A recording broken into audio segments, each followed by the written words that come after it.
We did the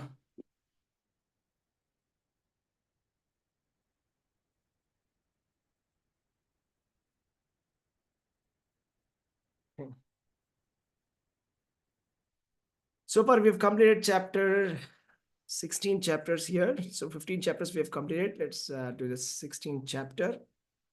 So yes. All right. Hare Krishna. Okay.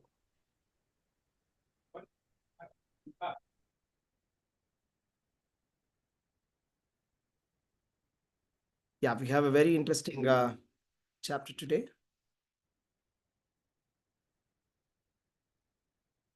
A lot of lessons, and we will begin.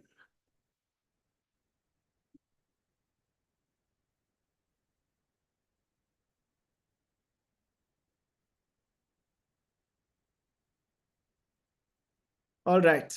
Hare Krishna, dear devotees. Welcome to today's class. And this class is presented by ISKCON Sheshadripuram. And let us take the darshan of the Lord. And maybe even before we begin, may I request you to please turn on your videos so it will be more interactive. Okay, so please turn on your videos if that's possible. Thank you very much. Yes, Hare Krishna. Jagannath Baldev Subhadra माई की जय, निताय चैतन्य की जय, परशुराम भगवान की जय, गिरि गोवर्धन की जय, श्रील प्रभुपाद की जय। ओम अज्ञानतिमिरान्धस्य ज्ञानाञ्जनशलाकया चक्षुरुन्मीलितं येन तस्मै श्रीगुरवे नमः। नमः ओम विष्णुपादाय कृष्णपृष्ठाय भूतले श्रीमते भक्तिवेदान्त स्वामिनिति नामिने। नमस्ते सारस्वती देवे गौरवाणी प्रचारिणे निर्विशेष शून्यवादी पाश्चात्य देश तारिणे। जय श्री कृष्ण चैतन्य प्रभु नित्यानंदा श्री अद्वैत गदाधारा श्रीवासादि गौर भक्त वृंदा। हरे कृष्णा कृष्ण कृष्ण हरे हरे, हरे Ram Ram Ram Hare Hare. Hare Krishna, this session is dedicated to His Divine Grace, A.C. Bhaktivedanta Swami Prabhupada, founder Acharya of the International Society for Consciousness, Srila Prabhupada ki jai. We are inspired by His Holiness Jayapataka Swami Maharaj, GBC and Spiritual Master, His Holiness Jayapataka Swami Maharaj ki jai. Jai. So we are doing a very interesting chapter today, that is divine and demoniac natures. That is Daiva Asura. Okay, this comes in a very, very relevant times, I will say, because we are seeing that there are a lot of demoniac forces that we are facing every single day in our practical lives, is it not? So we are seeing so much of news. So in this, we actually see like, why are people behaving like that? And what are these kind of people? And how do we understand it from the perspective of Bhagavad Gita, whatever is happening in the present situations, right? So that is, there are two types of living entities, the divine and the demoniac.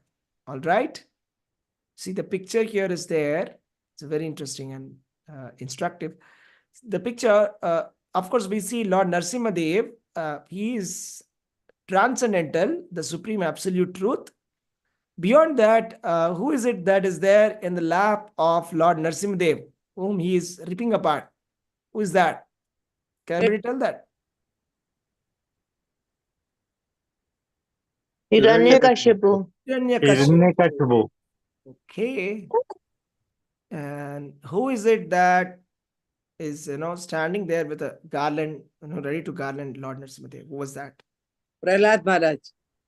Prahlad Maharaj and Hiranyakashipu.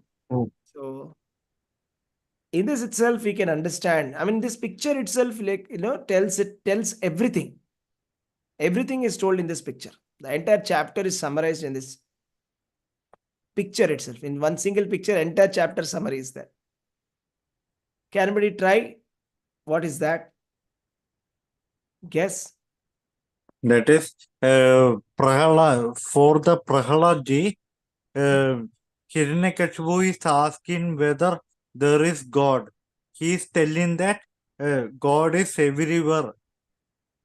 So from the wall building uh, Narasimha is coming and to kill the Hiranyakashipu.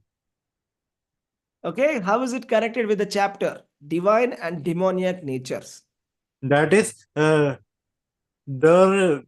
Prahalad Maharaj is the divine person and Hiranyakashipu is the demonic nature of person. Okay, that's nice. That's nice. Okay, that was pretty much close, very close, almost there. Anybody wants to add something? Any more points to it? The divine and demoniac nature. What do you understand from this picture? That divine will always win over the demonic qualities, or maybe we should try to elevate ourselves by what you call inculcating all the divine qualities, so that the demons within us leave our body and we are able to go in the path of or go into the we have a goal, right, to reach to God. So we have to kill or free ourselves from all the demonic qualities and increase our divine qualities so that we can reach God. Okay, that was nice. Uh, Anybody that, else? Thank you. Thank Thank you. you. that is, I have to add one more. Yes, please. That is, Sattva-guna, Rajo-guna, Tamo-guna. I Okay. think so. It is also interlinked with this topic. All right. Okay. Sattva-guna. Sattva-guna is divine and Rajas Tamas is demoniac. Okay, Demon. that's fine. Thank you. Any more points? What do you see that symbolically? One more when you see point. this picture? You- Yes. If the devotee is troubled, the God does not tolerate. Okay, how is it connected with this topic, divine and demoniac? Divine quality means you do bhakti for God. Demonic qualities mean you don't believe in God. Okay, that was a nice point. Yeah, those who are devotees or who are doing devotional service to Krishna, they're having that is called divine quality, and those who are atheistic, completely materialistic, that is demoniac. All right. What else? Thank you very much. Next point. Devotees will always be protected. Okay, Devotees will devotees will be. always be How is it connected with the chapter, divine and demoniac nature? How do you? I mean, the same sentence. Can you relate it with this chapter? Divine and demoniac natures. Yes. The character itself shows that demonic nature, they don't believe in God. Yes. So devotees always pray to God. So God will always protect the devotees from devils and demonic nature. Wonderful, wonderful. Thank you.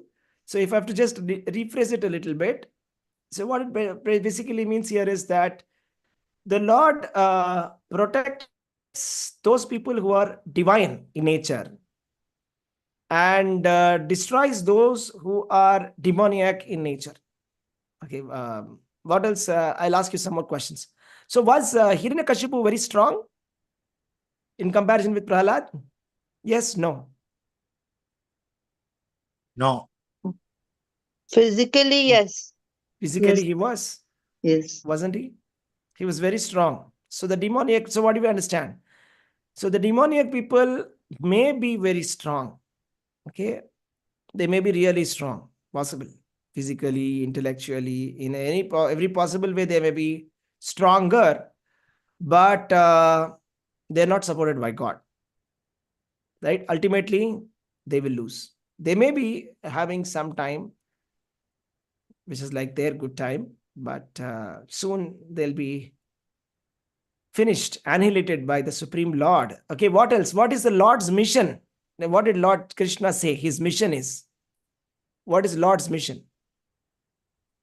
Paritranaya sadhunam vinashaya cha dushkritam. Yes, Dharma that's right. samsthapanarthaya sambhavami yuge yuge. How do you connect that with this picture? When there is demonic persons arrives, then the divine person, that is God, will appear for the protection of the divine souls. Just Okay. like Narasimha came from the war to protect Prahlad Maharaj to kill the Hiranyakashipu. Okay, thank you. Any more points? Even if somebody is from demonic kula, the Krishna will protect. Although he is from Asur family, Prahlad Maharaj was a Bhakt. So Krishna Okay, protected yeah. him. He may be from a demoniac family, but he had Family. divine nature. So Yes. divine nature has nothing to do with family, maybe we can say. Family. Okay, fine. What else? Like, I wanted to hear something about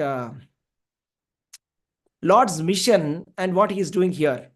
How is Lord's mission Paritranaya Sadhunam Vinashaya cha Dushkritam in action here? Lord wishes that all should go back to Godhead. Yes. So he comes when there is any wrongdoing, he comes and corrects the people, human beings, in the form of, he will be appearing in the form of human, and he will correct all non-devotees. Okay, fine. Thank you. So what we can say is Lord Krishna said that he will protect the devotees. That is sadhunam, paritranaya sadhunam. Sadhu means actually there's a definition for sadhu in Bhagavatam, in Kapila Gita. There's some external characteristics of a sadhu, internal characteristics of a sadhu.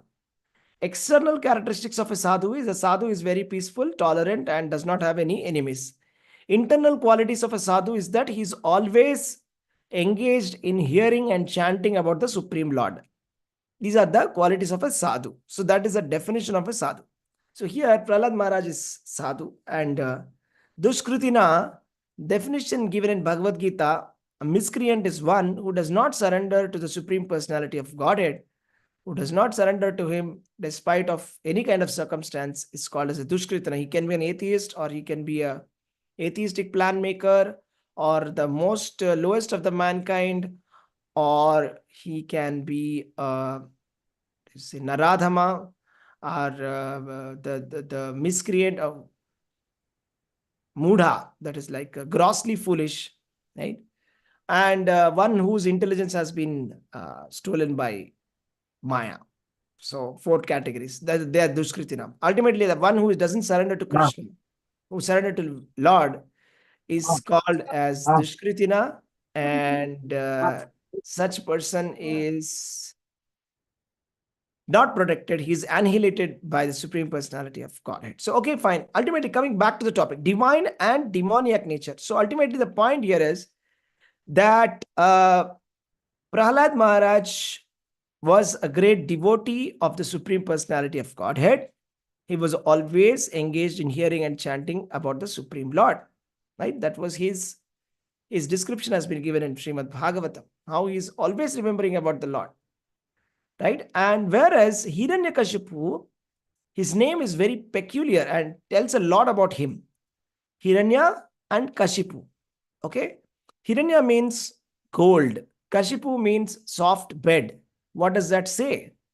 That he is a materialistic man who is very much addicted to accumulation of wealth and physical pleasures. That is like the soft bed. So Rajas and Tamas, right? So such a person who is not attracted to God is called demoniac. Okay, and we are not trying to create any new definition here. This is a definition given by Krishna, and we're going to explore that more. Okay, so ultimately the point is 2 classes of men are always there. One class of men are like Prahlad Maharaj. One type of people, human beings, are Hiranyakashipu. Okay, so we should be on the side of which side? Prahlad Maharaj or Hiranyakashipu? What should Prahlad be? Maharaj. We should be like Prahlad Maharaj. Even if we are not, we should associate with those people who are like Prahlad Maharaj. That is a correct association. Then our attitude also gets corrected. And then we will be like become the fully divine. And when we become divine, we will be attracting Lord. The Supreme Lord will get attracted to us, and he will give us personal protection. So this is very important and instructive. So let us begin with the qualities of the divine as explained by the Supreme Personality of Godhead. Very nice words, Sanskrit words and shloka. Anybody can read the shloka? Hare Krishna, Prabhuji, may I? Yes, go ahead, please. Shri Bhagavan Uvacha Abhayam Sattva Samshuddhir Yoga Vyavasthitihi Danam Damascha Yagyascha Swadhyaya Stapa Arjavam Ahimsa Satyam Krodhastyagah Shanti Paishrunam Daya Bhuteshwalo Luptvam Mardvam Hira Chapalam Tejah Shamadruti Shaucham Droho Natim Anita Bhavanti Sampadam Devim Abhijatasya Bharata. Hare Krishna, Prabhuji. Thank you so much. Prabhuji, can I read the translation? Sorry, yes, go ahead. Okay, translation by His Divine Grace A.C. Bhaktivedanta, Srila Prabhupada Ki Jai. The Supreme Personality of Godhead said, fearlessness, purification of one's existence, cultivation of spiritual knowledge, charity, self-control, performance of sacrifice, study of the Vedas, austerity, simplicity, non-violence, truthfulness, freedom from anger, renunciation, tranquility, aversion to fault-finding, compassion for all living entities, freedom from covetousness, gentleness, modesty, steady determination, vigor, forgiveness, fortitude, cleanliness, and freedom from envy and from the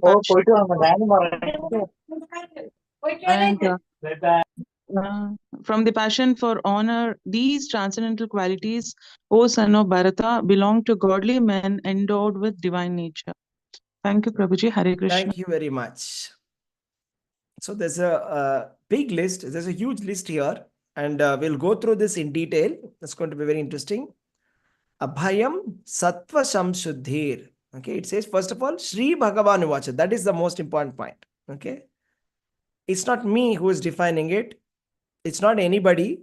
It's not some scholar or some scientist or some philosopher who is just telling what they think. Sri Bhagavan Uvacha, Supreme Personality of Godhead himself speaking. This is very interesting because we should be really, really grateful to the Supreme Lord that we are born in the land of Bharat, because we have access to these literatures and we are in that live tradition, right? Live civilization, the oldest civilization, right? It's unbroken oldest civilization, not like the Egyptian culture where we hear about it, but there's nobody who is following it. No, we are in that tradition right now. And our tradition, we have a scripture called Bhagavad Gita, which is spoken by the God himself. There is no textbook in the entire world. None of the religions says that this is the word of God. This is the only book that says so. So Sri Bhagavan Uvacha, the Supreme Personality of Godhead, is defining what are divine qualities and what are not. So let us find out more about them. Abhayam Sri Bhagavan Uvacha, Abhayam Sattva Samshuddhir Jnana Yoga Vyavasthiti Danam Damascha Yajnascha Swadhyayas Tapas Arjavam Ahimsa Satyam Akrodas Thyagashantira Paishuram Dayabhutesh Aloluptvam Mardavam Hrir Achapalam Tejakshama Dhritirshant Chaucham Adroho Natimanita Bhavanti Sampadam Daivim Abhijatasya Bharata.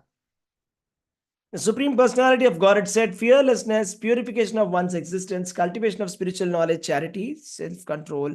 Okay, let's not go through that once more. So the point here is the multiple things. Let's go through each of them one by one. So these can be categorized. Okay.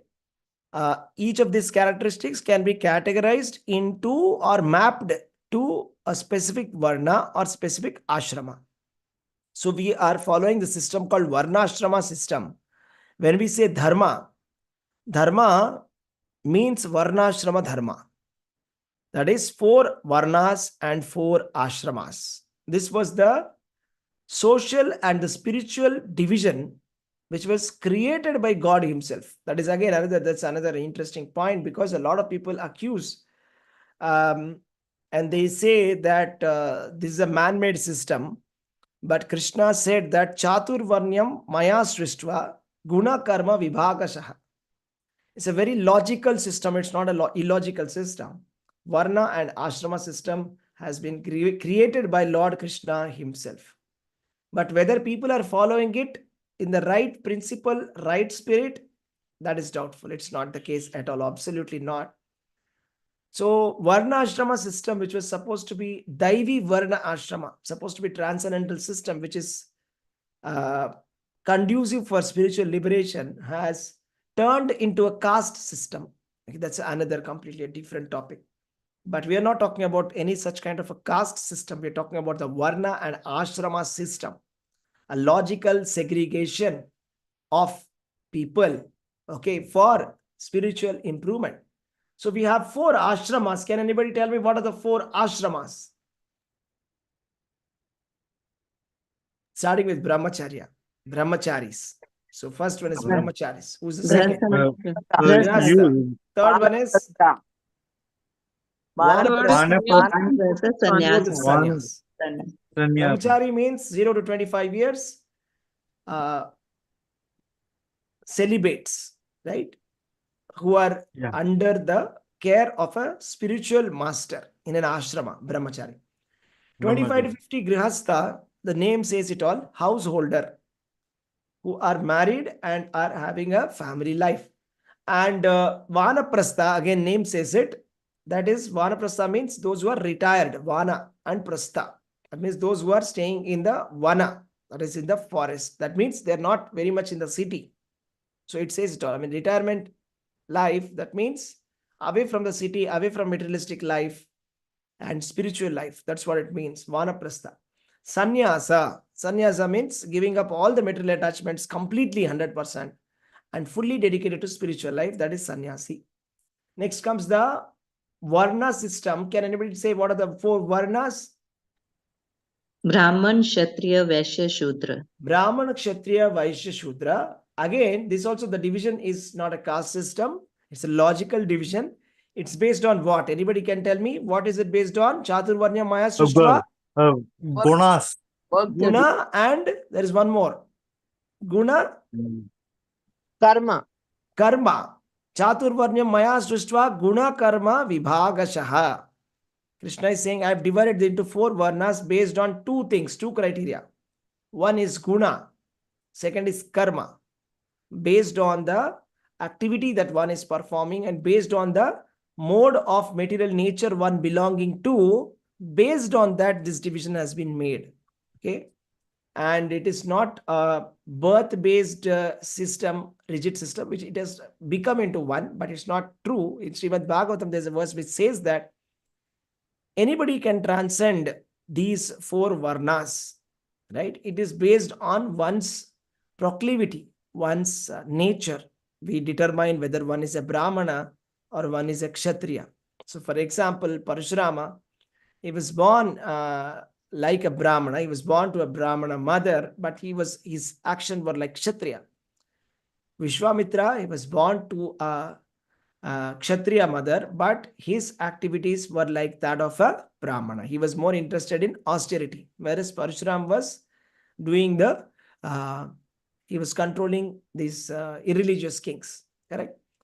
So a simple thing is just like that. So based on these 4 varnas and 4 ashramas, the entire society is divided, and there are prescribed duties for each of these 4 varnas, prescribed duties for each of these 4 ashramas. And the process is they have to do these prescribed duties, not to think that I'm greater than you, that not to be feeling very superior and complacent, which is again a demoniac nature. That's not the purpose. The purpose is, in whatever division of life they are, whatever their prescribed duties are, let them perform those prescribed duties and offer it to Krishna for the pleasure of Krishna. So Vishnu Purana says, Varnashrama charavato pumsaha Vishnu aradhyate puman. Means the purpose of the Varna Ashrama system is to worship Lord Vishnu. That means the Varna Ashrama system, when you follow properly, Lord Vishnu becomes very satisfied. Samsiddhir Haritoshanam. That is the purpose. Now, there's a wonderful mapping that has been done by Srila Prabhupada and the previous acharyas.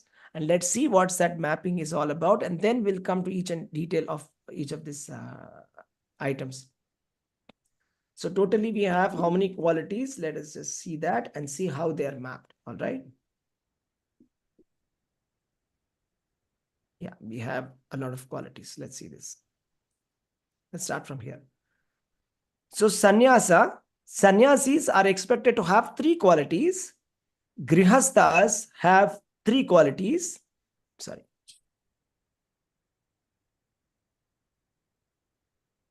Sannyasis have 3 qualities. If you're taking notes, it's very interesting. It's useful. You can make a note down. Sannyasis, 3. Grihasthas, 3. Brahmacharis, 1.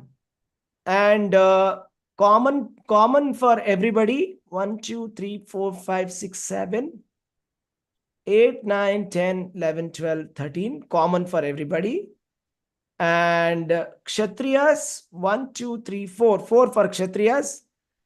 And for Shudras, there is 1. Okay, it's approximately like this. Now let's go through each and every one of them. Okay, so this is going to be very interesting. What we'll do is we'll go straight to the purport of Srila Prabhupada. That is very, very nice. Let me just share the purport and then we'll discuss this. Right? All right. Are you able to hear this? Are you able to see this? Yes. Now, so the purport goes like this, that so in the chapter number 15, what was the first 3 shlokas? There was a theme. What was the theme all about? It was all about the banyan tree, that is a perverted reflection of spiritual world. That's right. The banyan tree. It's a symbolic tree. Symbolic, right? People like symbolism. People say Pandavas are symbolic, Kauravas are symbolic, Ramayana, everything is symbolic. No. Chapter 15, first 3 verses, symbolic, metaphor. That is the banyan tree of the material world. So in that banyan tree, everything, the leaves and the trees and the roots and everything, all of them are like symbolic. And then the extra roots that are coming out of it were auspicious and inauspicious. 2 types of roots were coming out. One is auspicious, one is inauspicious. So in the 9th chapter, there are 2 categories of type of people were explained. What are they? One was Deva and one was Asura. What was that Deva and Asura? I'll just show that also. It's going to be interesting. So let us see that.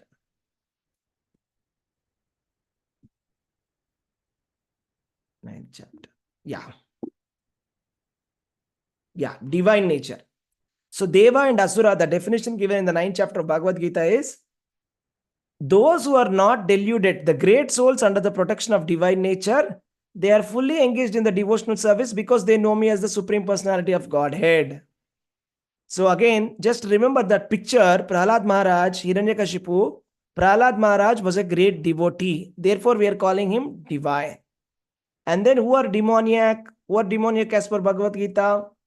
As per Bhagavad Gita, Krishna is saying here, let us see that. It's right here. It's here. Those who are bewildered are attracted by demoniac and atheistic views. In that deluded conditions, their hopes for liberation, their fruitive activities, and their culture for knowledge are all defeated. So who are demoniac? Also, there are some people like fools deride me when I descend in the form of a human form. They do not know my transcendental nature as a supreme lord of all that be. So ultimately, so tell me who is demoniac? Who does not know that Krishna is Atheist. the Supreme Personality of Godhead?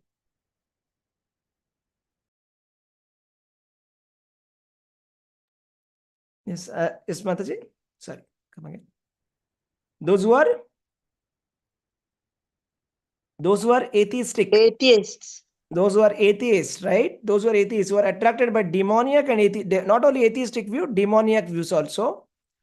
So they are called the demoniac. Let's come back. Let's come back to the.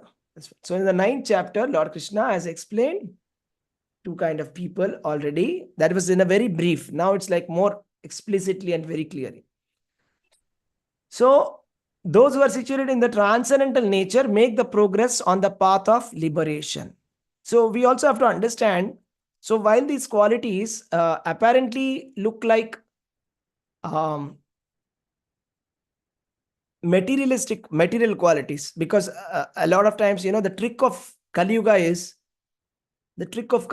that there are a lot of demoniac people who try to show themselves as divine, and they try to portray the divine as demoniac. That is their trick. So that is their speciality. So it's like they try to show that, we are very good. You see, we are so non-violent. We have so many progressive ideas. We are so nice. But look at you people, you are so worst. Like that, they try to show. That's the trick of Kali Yuga. But here we have Bhagavad Gita, and it's very clear. So it's not just about external manifestation of some qualities. It's the internal manifestation. The internal manifestation of a sadhu or a devotee is that he's engaged in devotional service, about hearing and chanting about Krishna. That is the main thing. So ultimately, the whole point about all of this is that we showed the picture. Prahlad Maharaj was a very nice person, and more important than that was that he was a great devotee of the Lord. And because he was a great devotee of the Lord, he had a lot of good qualities. Okay, Prahlad Maharaj's qualities have been described in Srimad Bhagavatam. That he was very respectful towards the superiors, and he always looked at his enemy and friend as equal. And he used to look at his inferiors as his children. I mean, like all the citizens as his own children, he used to look at them. And those who were equals, he used to make friendship with them. Right? And he had so many wonderful qualities, right? Extraordinary qualities. So now we can't remove, God element from everything, like the way we do it in Kali Yuga. Wherever there is God, just try to remove that first. That's again another demoniac characteristic of our Kali Yuga, that we want to completely eliminate God from every possible thing. So there's no connection between morals and godliness. No, there is. The connection is very clear. Only when we are religious, when we are devotees, then the good qualities will manifest in us. And if we are not devoted, the so-called good qualities are not really good enough. They're much better. They're much more important good qualities. Mahat guna, like jnana and vairagya. This kind of qualities will never manifest in a non-devotee who is not religious or who is an atheist. So that's the thing. Those who are situated in the transcendental nature, they are progressing on the path of liberation. That's very important. So because why I'm saying all of this is because we will also see in Mahabharata also that Karna was a very charitable person. He was very good at charity. But then he has been described as Dushta Chatushtaya. That means one of the 4 wicked people of Mahabharata. And he was very much involved in the disrobing of Draupadi. And he in fact called Draupadi very, very bad words. And he said Draupadi she does not have a character and she's like a prostitute. She said like that. He said like that. So these kind of external characteristics, you see, giving charity and trying to be good in front of the society, you can cheat common man, but not those people who understand Bhagavad Gita very well, right? So those people who are in the transcendental nature make progress on the path of liberation. But those who are acting in the mode of passion and ignorance, there's no possibility of liberation. This is the most important point. We don't want such external religious or externally goody kind of qualities just simply to boast one's character that, see, I'm such a charitable person. You see, I'm so non-violent like that. That's not what we want, right? So we want real qualities, right? Not hypocrisy. So there's no possibility of liberation for those people who are demoniac or who are trying to be religious externally, who are trying to show themselves as divine, but actually they are not. For them, there's no possibility of liberation. But those who are situated in the transcendental nature, they make to the path of the liberation. So either they'll have to remain in this material world as human beings or descend among the species of animal life or lower life forms. So the demoniac people, what happens to them? They will be descending towards the animal species. That is the important point. This has been explained in the chapter number 14, where those people who are belonging to tamas, what happens to tamas? Adho gachanti tamasa. Right? Urdhvam gachanti sattvasta. Urdhva means up. Those who are in sattvaguna, they rise. Madhye tishtati rajasa. Those who are in the rajasic guna, they stay where they are. Adho gachanti tamasa. They go downwards. Those who are in the tamasic guna. Demoniac people, they are in the rajas and tamas. So they either stay back or they will go down. So they will either, they'll have to remain in the material world, or they have to descend in the species of animals.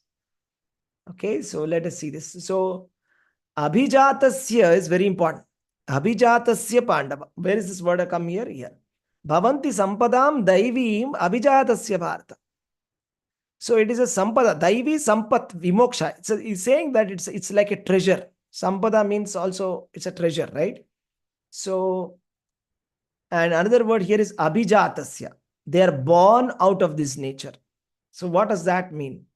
How can you be born as a divine person, born as a demoniac person? Now we all know that sometimes we think that caste system is birth-based. Now is this divine and demoniac system also birth-based?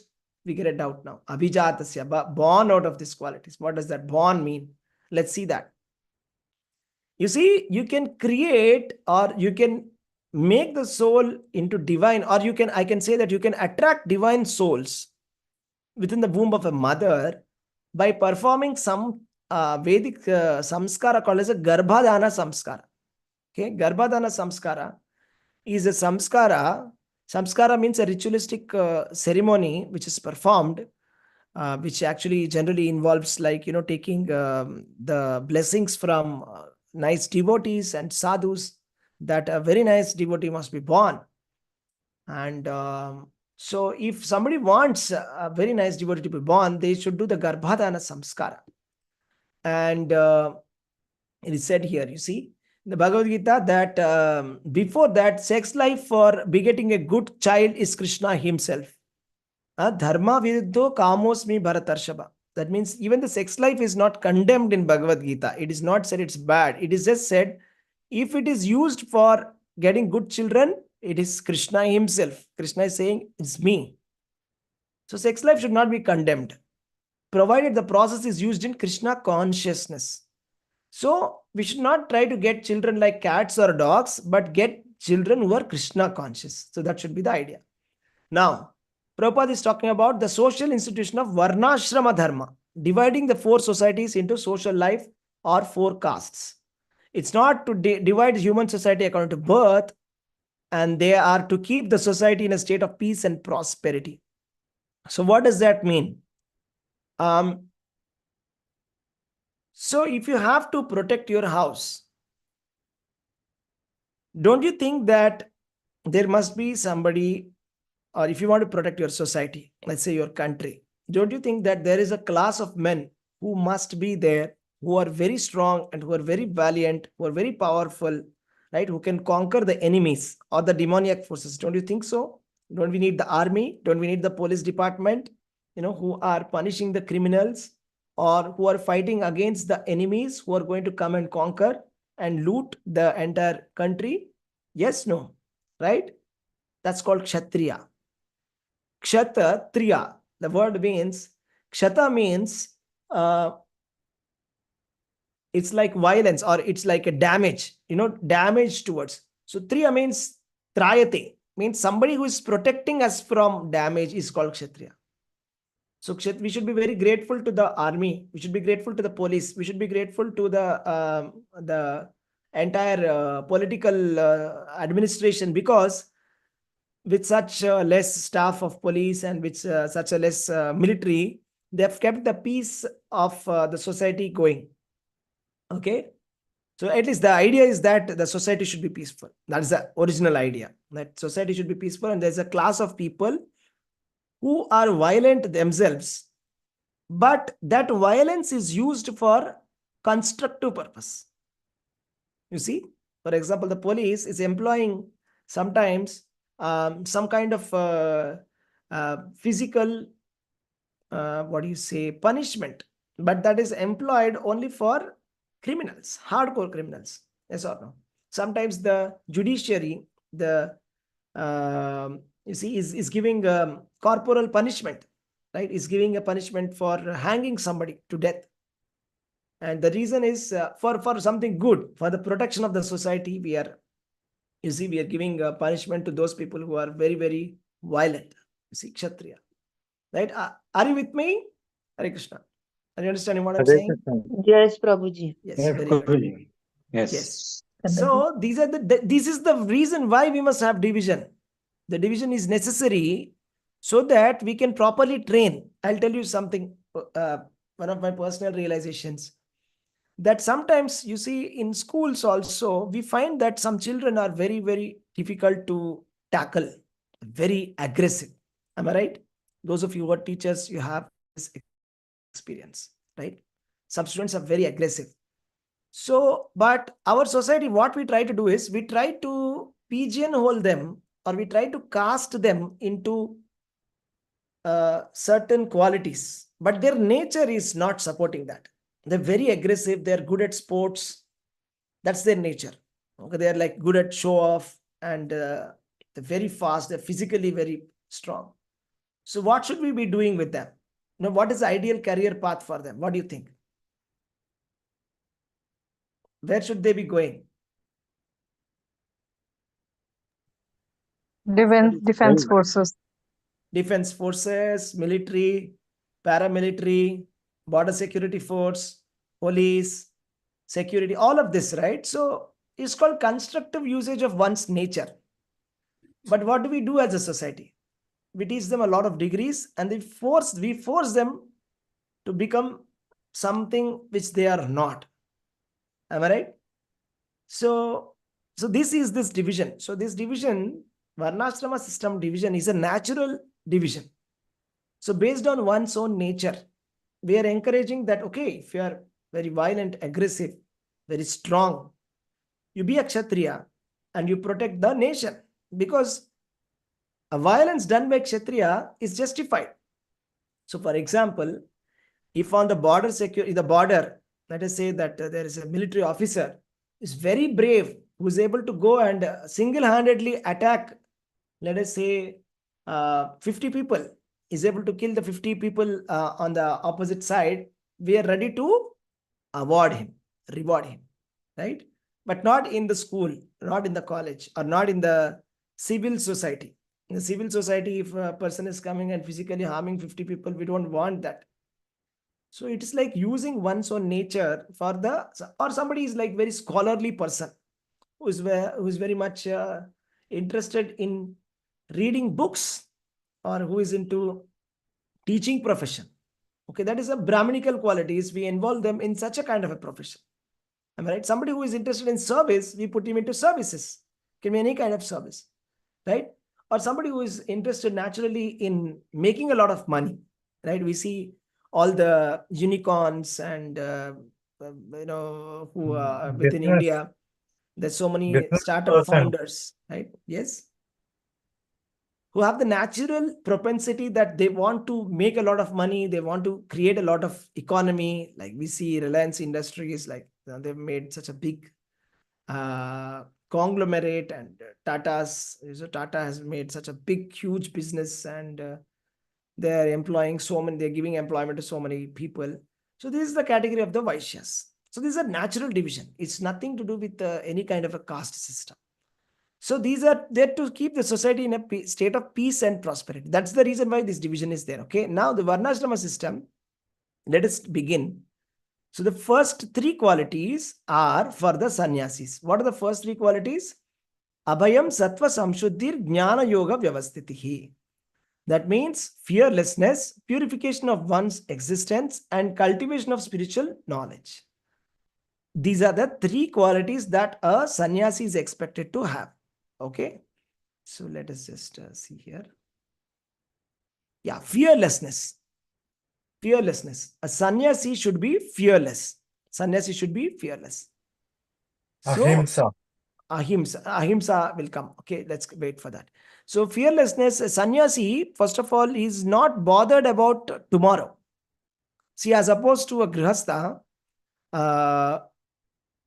see, grihasthas, householders, we save money, is it not? We save money. Why do we save money? For future, right? For future, we take insurance, we have money, and then we want to save for a good future of our children, like that. So that is the grihastha dharma. Okay, nothing wrong about it, but a sannyasi is one who has completely given up all the material relationships, and he is supposed to be fearless, completely dependent on the Supreme Personality of Godhead. So he does not care whether I'm going to have money, enough money or not. Is there somebody who's going to take care of me or not? These are the thoughts that householders think, right? Who is going to take care of me, etc., etc. But a sannyasi is completely detached, completely dependent on Lord's mercy. And sattva samsuddhir means purification of one's existence, particularly avoiding the association with women is very important. And Lord Sri Chaitanya Mahaprabhu, he showed perfectly how a sannyasi should behave. Sri Chaitanya Mahaprabhu was very strict, you see. And if especially with women followers, of course, there were thousands and thousands and millions of followers who were coming to see him. And he used to keep a lot of distance with women, and particularly, he never spoke to women privately. He used to always keep a distance with women. He used to never speak to any of the women in private. So these are some of the rules and regulations a sannyasi should follow. Okay, very strict. And I'll tell you one interesting story. Okay, Chaitanya Mahaprabhu Leela, amazing. So there was one person called Chota Haridas. Chota Haridas is not same as Haridas Thakur. Don't confuse. All of us know Haridas Thakur, but there is another person called Chota Haridas who was accompanying Sri Chaitanya Mahaprabhu. So what happened was, one day it so happened that he somehow looked lustily on a young woman.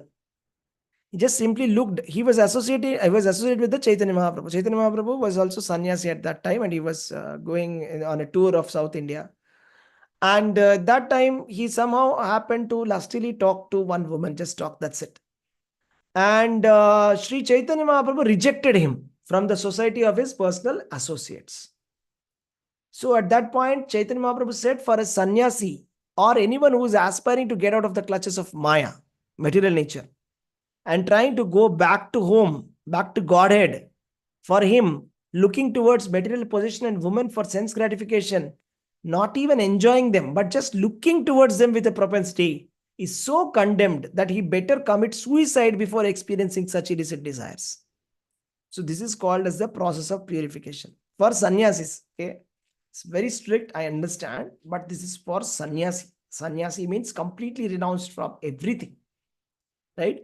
For Chota Haridas, he rejected him. Then all the devotees tried to convince Sri Chaitanya Mahaprabhu, but Sri Chaitanya Mahaprabhu never got convinced.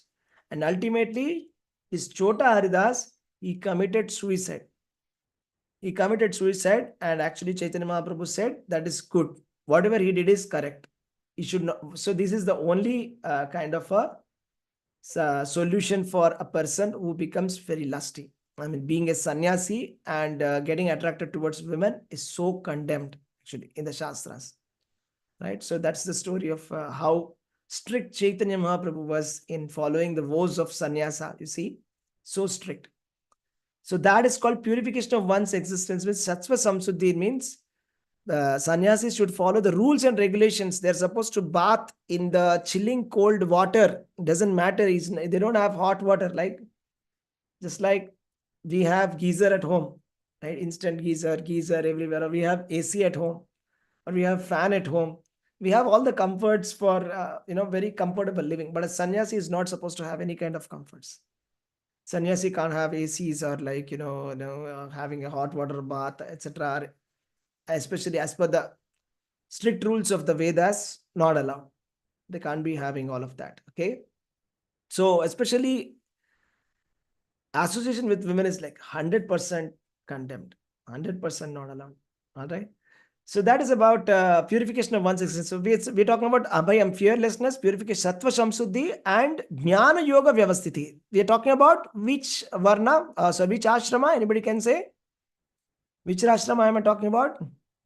Sannyasa. Sannyasa ashrama. Sannyasa ashrama. Very strict ashrama, very difficult ashrama. Okay. Cultivation of knowledge. Jnana yoga vyavasthitihi. Jnana yoga vyavasthitihi means sannyasi must be engaged in cultivation of knowledge. Cultivation of knowledge. A sannyasi must be begging door to door. Let us just see the purport. Very interesting. Let's go to this. Sannyasi life is meant for distributing knowledge to the householders and forgotten their real life of spiritual advancement. So, what is the purpose of a sannyasi? Sannyasi is not a parasite. Parasite, like a lot of people accuse these sadhus that they're parasites. They say, "Kuch kaam kyun nahi karte? Why don't you do some work? You look very healthy. Why don't you just go out and do some work?" But no, we are not supposed to say that for sannyasis and sadhus. For beggars, yes, you can say that. But those who are real sannyasis, real sadhus, who have given up their material life for the sake of spiritual advancement, we are not supposed to condemn them. We are supposed to support them. Because this is the Varna Ashrama system. So, and then those who are sannyasis, they must not be simply just going begging and sitting and doing nothing. No, they must go house to house and they should remind everybody about the spiritual advancement. They're supposed to explain. Just like Shukadeva Goswami. Shukadeva Goswami, he used to only drink a little bit of milk every day. That's it. He goes to one house and he asks for, Bhavati Bhiksham Dehi. And then the householder will milk the, milk fresh from the cow.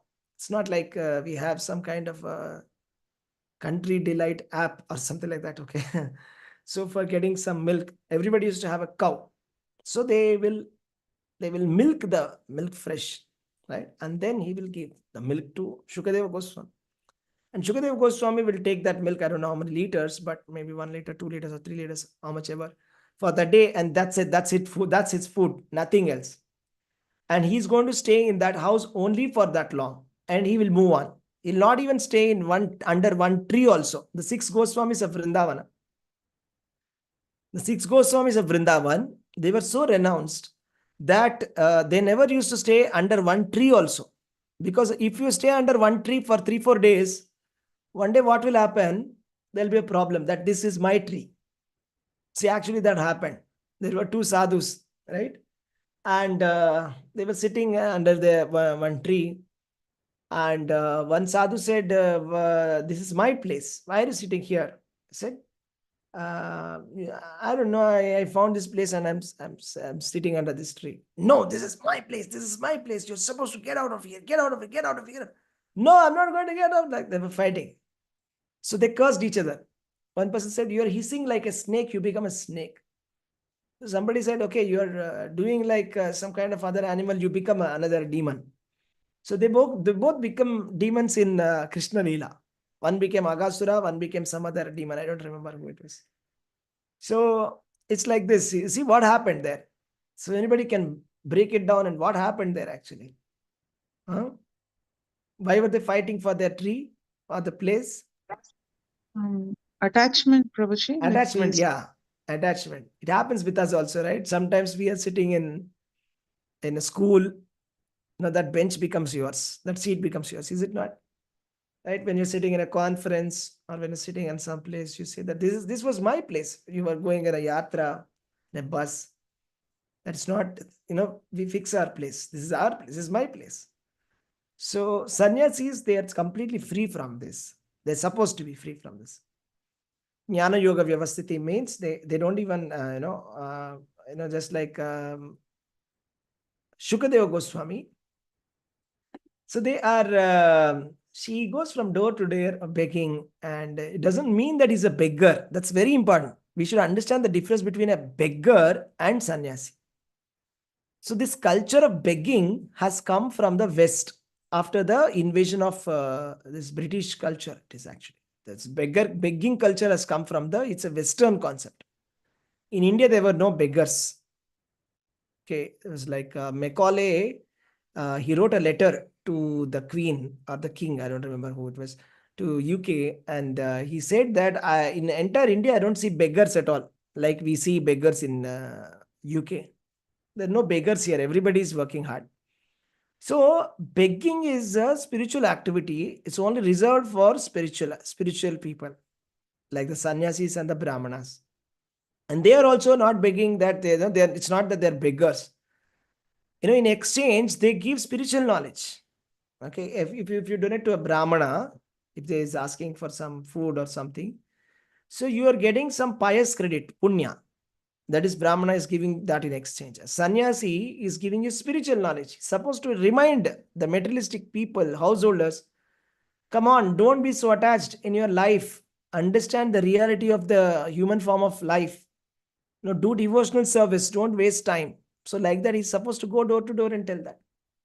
So to awake people to Krishna consciousness, this is the duty of a sannyasi.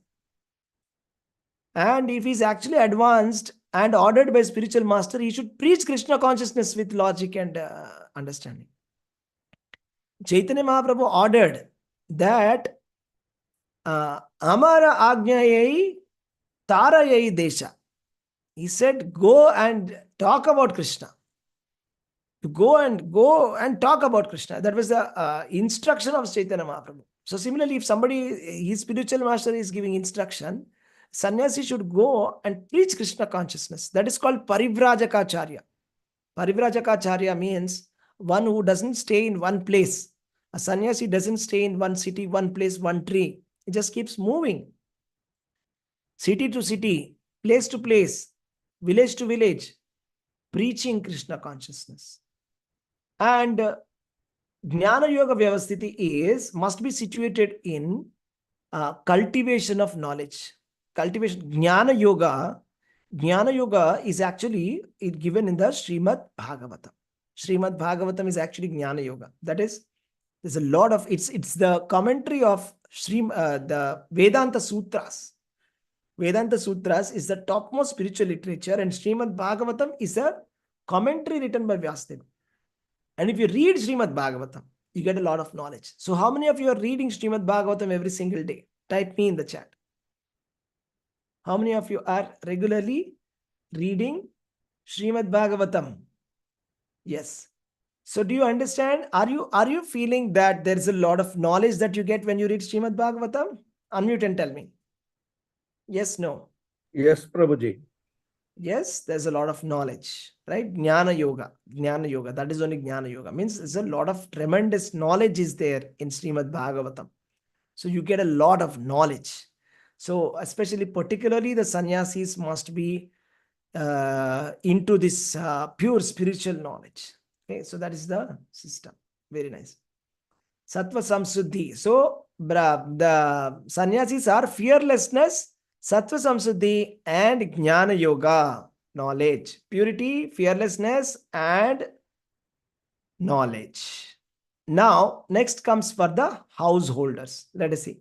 There are 3 qualities that a householder is supposed to be doing. Let us see what are those 3 qualities that a householder must be having. Okay. So they are charity, self-control, and sacrifice. That is Dana, Dhamma, Yajna. Dana, Dhamma, Yajna. Let us see that. Dana, Dhamma, and Yajna.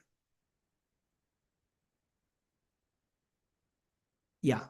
So now comes the Dana. First one is Dana, charity. It is said that householder, Grihastha, means charity. 100%. Please understand this. Please note it down somewhere. That charity purifies everybody. First of all, charity must be performed even by sannyasis also. Not only householders. Even a brahmachari should do donation. Even Vanaprastha should do donation. Even a sannyasi should do donation. Because Krishna in Bhagavad Gita 18th chapter says that the dana, yajna, and tapas, that is charity, penance, and that is austerity, charity, austerity, and sacrifice. These three purify everybody, and they must not be given up at any stage of life. Even if you're a sannyasi also, sannyasi should be ready to give charity. You should not say, oh, I am a sannyasi, how can I give the dana? No. Even a sannyasi, whatever he got, he must be ready to give to some other spiritually advanced person. So one example for that, I will tell you. Once, this is the story that Anadi Jagannath Prabhu used to tell a lot of times, that when he was personally serving, he's a spiritual master, that is our spiritual master, His Holiness Jayapataka Swami Guru Maharaj. He was serving his Guru, and at one point of time, his Guru came to Anadi Jagannath Prabhu and said, do you have 100 rupees with you? So he said, yes, Maharaj. And then he gave 100 rupees and he said, thank you very much. I would like to donate to the Supreme Personality, to the temple. He said, and because Lord Krishna said in Bhagavad Gita that everybody must be doing donations. So he gave. So like that. Okay. So dana is meant for everybody, but particularly householders, because brahmacharis, they don't have any money. Am I right? 0 to 25 years, they don't have any money. Vanaprastha, retired people, they don't have any money. Right? Sannyasis, they don't have, obviously, they don't have any money of their own. Grihasthas are supposed to maintain the entire spiritual society, supposed to give dana. In every religion, it is there. Donation is also there in Christianity, in Islam, in Jew, everything. Donation is very much, charity is very much stressed. In Sanatana Dharma, more. For interruption. Yes, Prabhu, please. whenever there is like mentioned that grihastha, it applies for even grihini also. Both, obviously. Obviously, yes. Why not? Grihastha, grihini, both. Grihini is wife. Without grihini, where is grihastha? There's no, the women of the family, and there is no more grihastha. Whatever the rules It's which we over. say for grihastha, Prabhuji, grihini also has to follow, is it? Yeah, absolutely. Both of them. That is why in our system, both husband and wife together, they give donation. I'll tell you one story. Bali Maharaj, when he gave charity to Lord Vamana, even his wife, Bali Maharaj's wife also, put the water. So there is a traditional way, Vedic way of giving charity. They have to put some water. Wife has to put water like that in the hands and then in the hand of the husband. So husband and wife both together, they do it. Also, there is an injunction given that the wife must take the permission of the husband if she is doing a donation. That is also Vedic injunction. So both of them together, they do the donation. Is that clear? Prabhuji, may I add something here? Yes, please. Danam need not always mean monetary donation. It can be Vidya Danam, it can be Rakta Danam, it can be Netra Danam, it can be services, then anything, but it need not just be monetary. Like how is if a Guruji or any Prabhuji is going to offer his services at the temple, that is also a kind of offering your services, Prabhuji. That is also a kind of danam. Okay. So yeah, dana, when we are talking about, it's in a Vedic context. When Krishna is saying that dana will purify your existence, so it is what Krishna is defining. Okay, there may be some things which are not aligned with the Shastras. Maybe some things which are not mentioned in the Shastras. Like especially, I'm telling because we use the cornea for the blind. We Yes, use yes. so that is a very important dana, and we have been able to eliminate so much of blindness because of organ donation and eye donation, Prabhuji. So that Definitely, also comes. definitely organ donation is there, right? Srimad Bhagavatam, Dadichi, he gave, what did he give? Yes, Dadichi, Prabhuji. he gave his backbone. Yes or no? So Indra Yes. came and asked, can I get one donation from you? He asked, what do you want? I want your backbone. And he gave the backbone without question. So he was Yes. ready to give up his life only. So he said that this body, it belongs to the material nature. After death, the body is converting into ashes or stool or into mud. Right? If you're burying Yes. a body, it will either become mud, or if it is eaten by an animal, it becomes stool. If it is burnt, it becomes ashes. So better it be utilized, he says.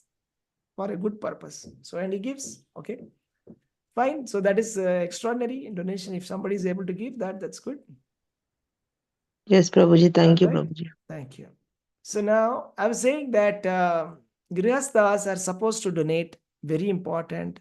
They are supposed to keep the spiritual culture. Actually, it's a very important call, I will say, for us. If we have to keep this spiritual society going on, this dharma, Sanatana dharma moving, we need charity. It's a fact. If we want that, our Hinduism, Sanatana dharma should survive, our householders should give very nice charity. See, it is there that the other religions like Christianity and Islam, they receive a huge donations. Do you know that they have a particular rule that this much percentage must be donated, and they give it very religiously, very seriously. They give very nicely. And I have heard that the donations that Christian organizations collect for the sake of preaching is in billions of dollars. You cannot even imagine what is that number. Billions of dollars. They have got a huge amount because everybody believes in the religion and they give money. Should actually, now it has come to such a thing that we have to learn from them. Actually, we are supposed to be the Vishwa Guru teaching everybody. But now the situation is so bad that we have to learn from somebody now. But nevertheless, we should learn good lessons, that we should give donation for, preaching this Krishna consciousness. We should give donation for preaching the Sanatana Dharma. It is our duty to support this Sanatana Dharma, the spiritual institution, right? So that is why Grihasthas must give charity. It is said that those Grihasthas who do not give charity are said to be polluted, as per the Shastras. They're considered to be fallen. You see, who is fallen? Who is a fallen sannyasi? Can anybody tell me who is called a fallen sannyasi? Who is a fallen sannyasi? Somebody who does what is called a fallen sannyasi? Tell me. Somebody who is maybe associating with a woman is called a fallen sannyasi. Correct? Similarly, do you know what is the definition of a fallen grihastha? Any guesses? One who accumulates a lot of wealth without charity, Prabhuji. Yeah, that's right. Accumulating wealth is not a wrong thing. It's good if you are willing to give charity. Just like, if there is Bali Maharaj who's properly, he's like the proprietor of the entire universe, no problem, but he's willing to give charity to the people who rightfully deserve it. Just like we have Ambarish Maharaj, right? Who's Ambarish Prabhu, sorry. His Grace Ambarish Prabhu, who is behind the Temple of Vedic Planetarium. He's the great-grandson of Henry Ford. He's a great-grandson of Henry Ford. And he has inherited millions and billions and trillions of inheritance of property. And he's very, what do you say? Very much into this construction of the Temple of Vedic Planetarium. I mean, to the donations that Temple of Vedic Planetarium gets, he matches them with his amount. So if you donate 100 rupees, he will give 100 rupees from his side and makes it 200.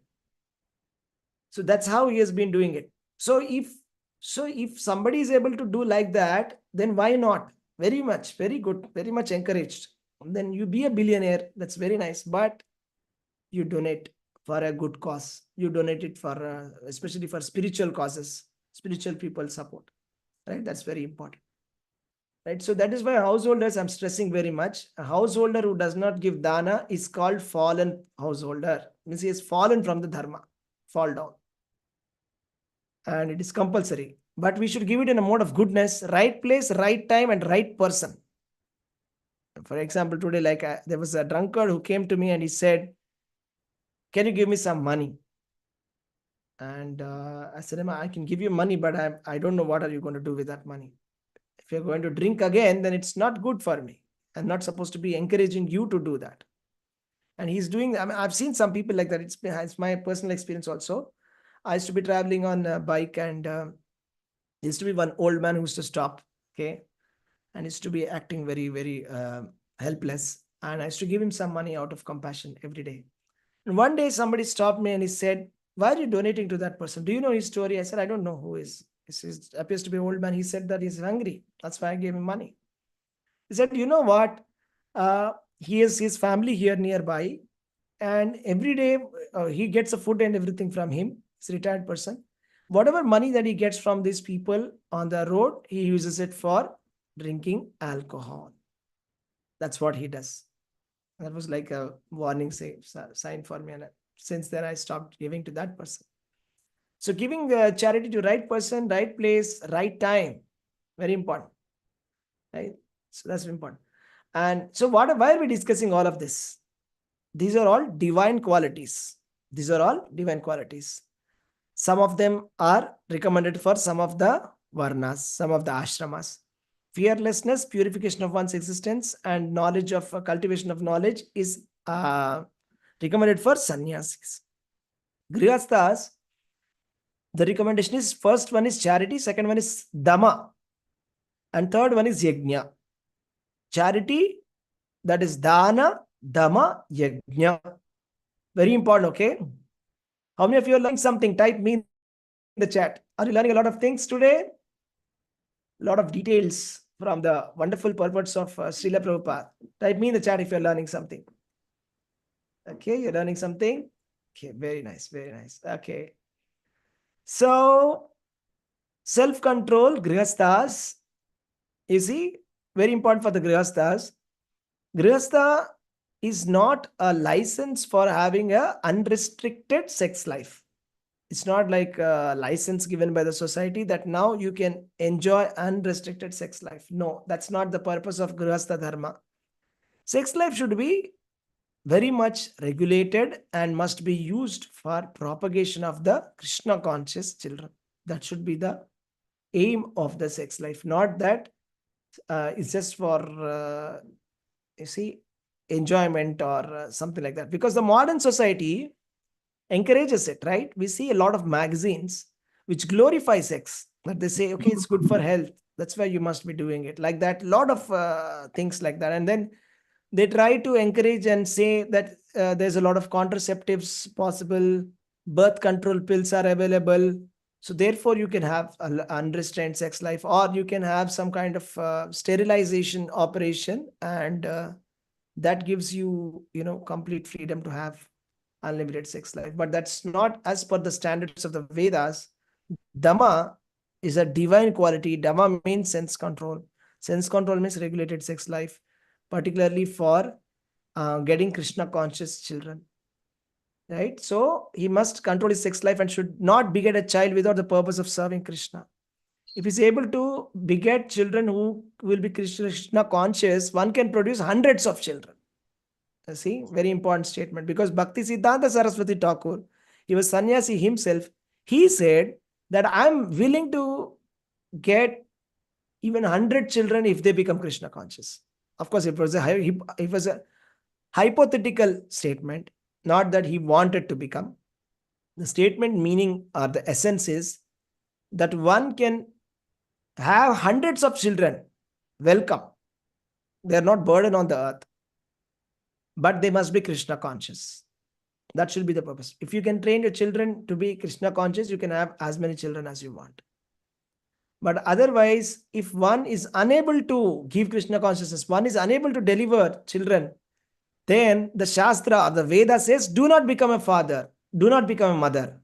The Shastra is saying, Srimad Bhagavatam is saying, do not become a father, do not become a mother, do not become a spiritual master or a demigod or a relative if you cannot deliver your dependents from the repeated cycle of birth and death.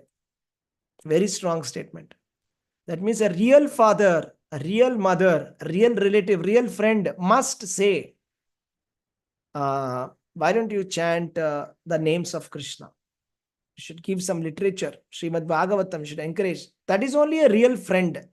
If you want to be a real mother, real father, in the true essence, it's not about just giving a job. I mean, we think that if I want to be a good mother, good father, I want to give good education and maybe ability to stand on one's feet. No, that's not as per the standards of Srimad Bhagavatam. That's our standard, modern life, human standards. Krishna's standard is that if you can actually, if you're not giving an advice, or if you're not helping your friends, relatives, your children, or your spouse to become Krishna conscious, then you're not doing your duty at all. That's what it says. It says you better don't have any children if you can't do it. If you're not committed to this, don't have children. That's such a strong statement, right? So why? Because we just don't want to invite souls to this planet and just, indulge them in Maya. What is the purpose of that? We want to give them Krishna consciousness so that they can go back to home, back to Godhead. That way you can do it. Next one is sacrifice. Sacrifices is a very traditional yajna, right? Yajna is a very traditional thing. And for performing sacrifice or a yajna, large amount of money is required. Only grihasthas can do sacrifice. Brahmachari, Vanapas, Sannyasi have no money, therefore they cannot do yajnas, a lot of yajnas. At least Ashwamedha yajna and all they can't do. Maybe they can do some basic yajnas. So this is meant for householders. They must perform Agnihotra sacrifice. And at the moment, this is very expensive and not possible also to perform. Even if I want to perform, if I start performing yajna now, what will happen? Anybody can say what's going to happen? If I every day start putting, fire sacrifices, what's going to happen? Can anybody say?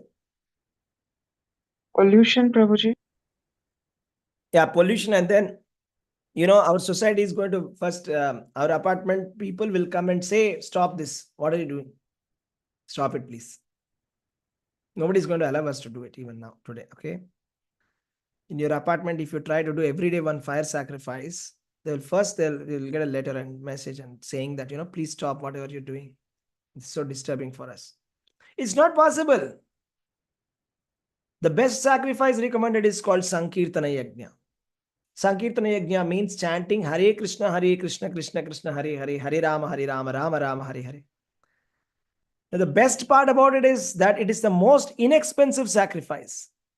Everyone can adapt and derive benefit. Anybody can do it.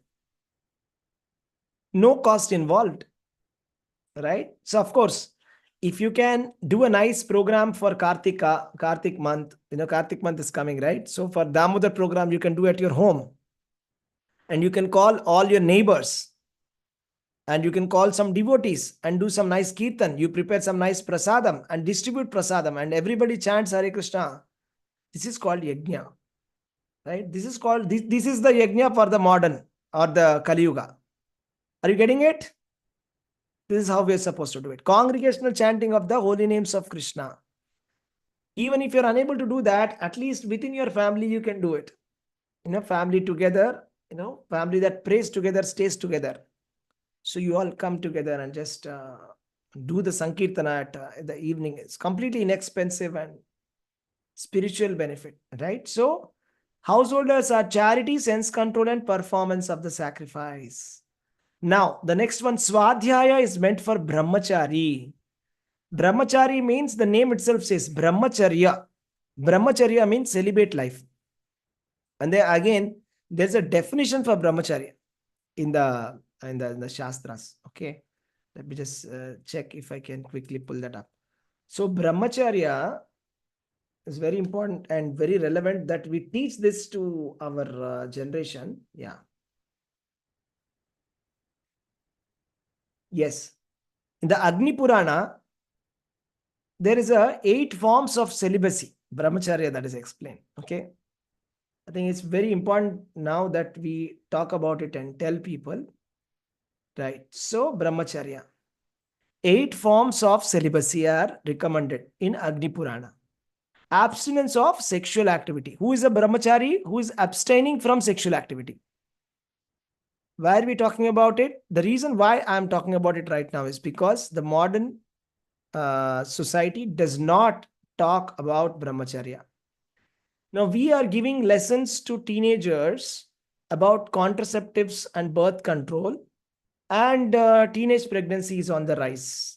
So more in the West for sure, but our metropolitans are also very much following the West, and we are very close by.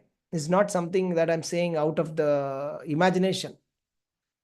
So nobody knows about it, and everybody is completely affected by this Bollywood and all the kinds of things that is the kind of culture that is there around the society. Brahmacharya is not at all encouraged in our Indian society any longer now.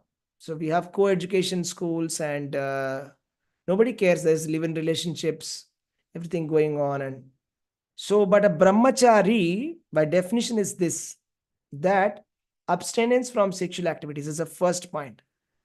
Even thinking about, sex life, talking about it, suggestively insinuating about it. So even casual flirting also is called as breaking of brahmacharya. Watching others engage in it, affirming desire for it, wooing another for it, meeting in private for it, engaging oneself in a sexual life is called brahmacharya, and this is an official definition from the Vedas. That even if somebody is just casually just talking about, flirting with somebody, or even just simply thinking about it or imagining also breaks brahmacharya. This is such a strong definition. Right? So brahmachari is very important.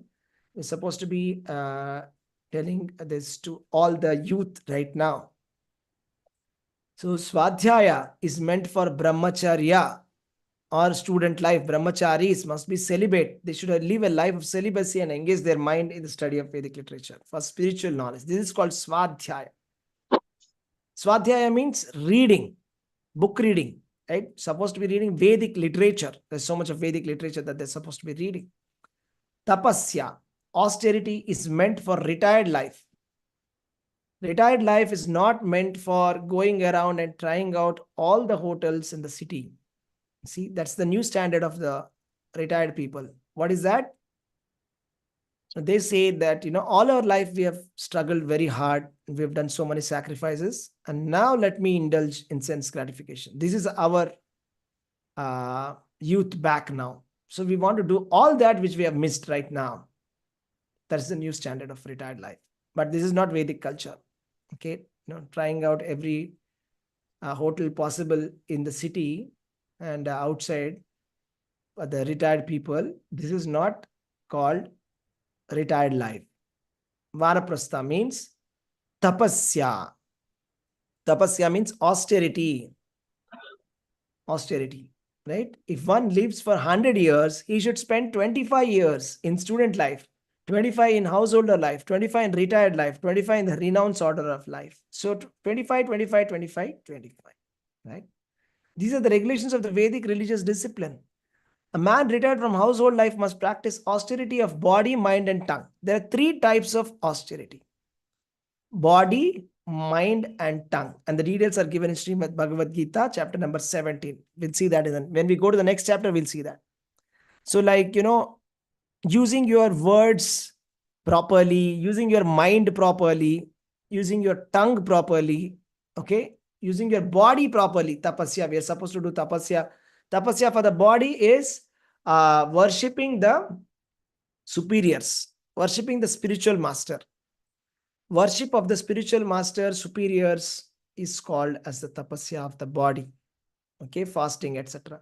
Similarly, we have tapasya for the mind, reading religious scriptures like Mahabharata or Srimad Bhagavatam, etc. And tapasya for the tongue, eating only the prasadam which is offered to the Lord. Okay, this is tapasya for that. This Varnashrama Dharma society is meant for tapasya, tapodivyam. Human form of life is meant for tapasya, is different from the life of a hog and a dog. Hog eating stool. This is from Srimad Bhagavatam shloka. The hogs, they are eating stool. Okay, but the humans is not meant to be like the hog life. Hog life is different life. That's Krishna created hogs, and then he has given them the food that is stool, but not for human beings. Human beings is different. Human beings, it's not stool, it's something else. Human standards of life is not hog life, it's tapasya. Tapo divyam.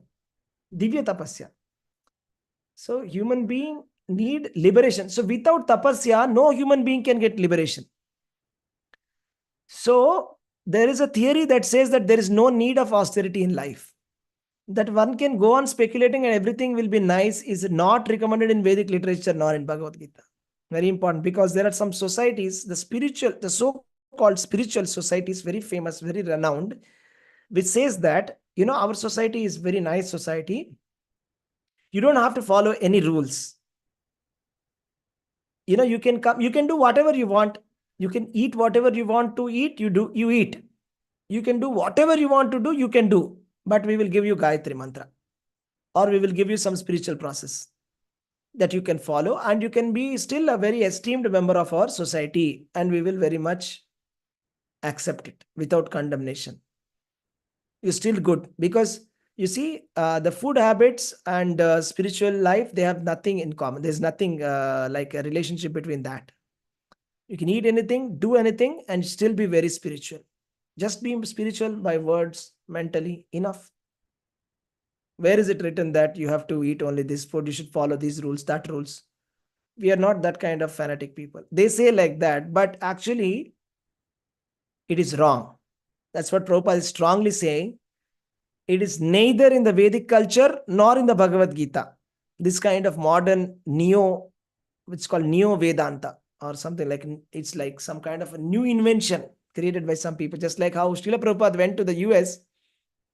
I'll tell you something very interesting. Srila Prabhupada went to the US, and then he was wearing this sannyasi dress, and he met one very big sannyasi from a big society. And he said, Swamiji, he was also one sannyasi, but from another society. So he said, Swamiji, what are you doing? What are you following all these rules, regulations, this dress and all? People will not accept you. You are in America now. Be a Roman in the Rome. Act like Americans. What are you doing? Stop all this. Be liberal. If necessary, have meat. Change your dress. What kind of dress is this? Wear the normal Western attire, and then preach whatever you want to preach. Then people will agree. Prabhupada did not follow that. Prabhupada said, I did not come to learn what they are teaching. I came here to teach them. Okay, I came to change them. I didn't come to change myself. So that's Srila Prabhupada. Srila Prabhupada is the only guru who was able to get thousands of disciples in the entire world. So you see, it's unimaginable, right?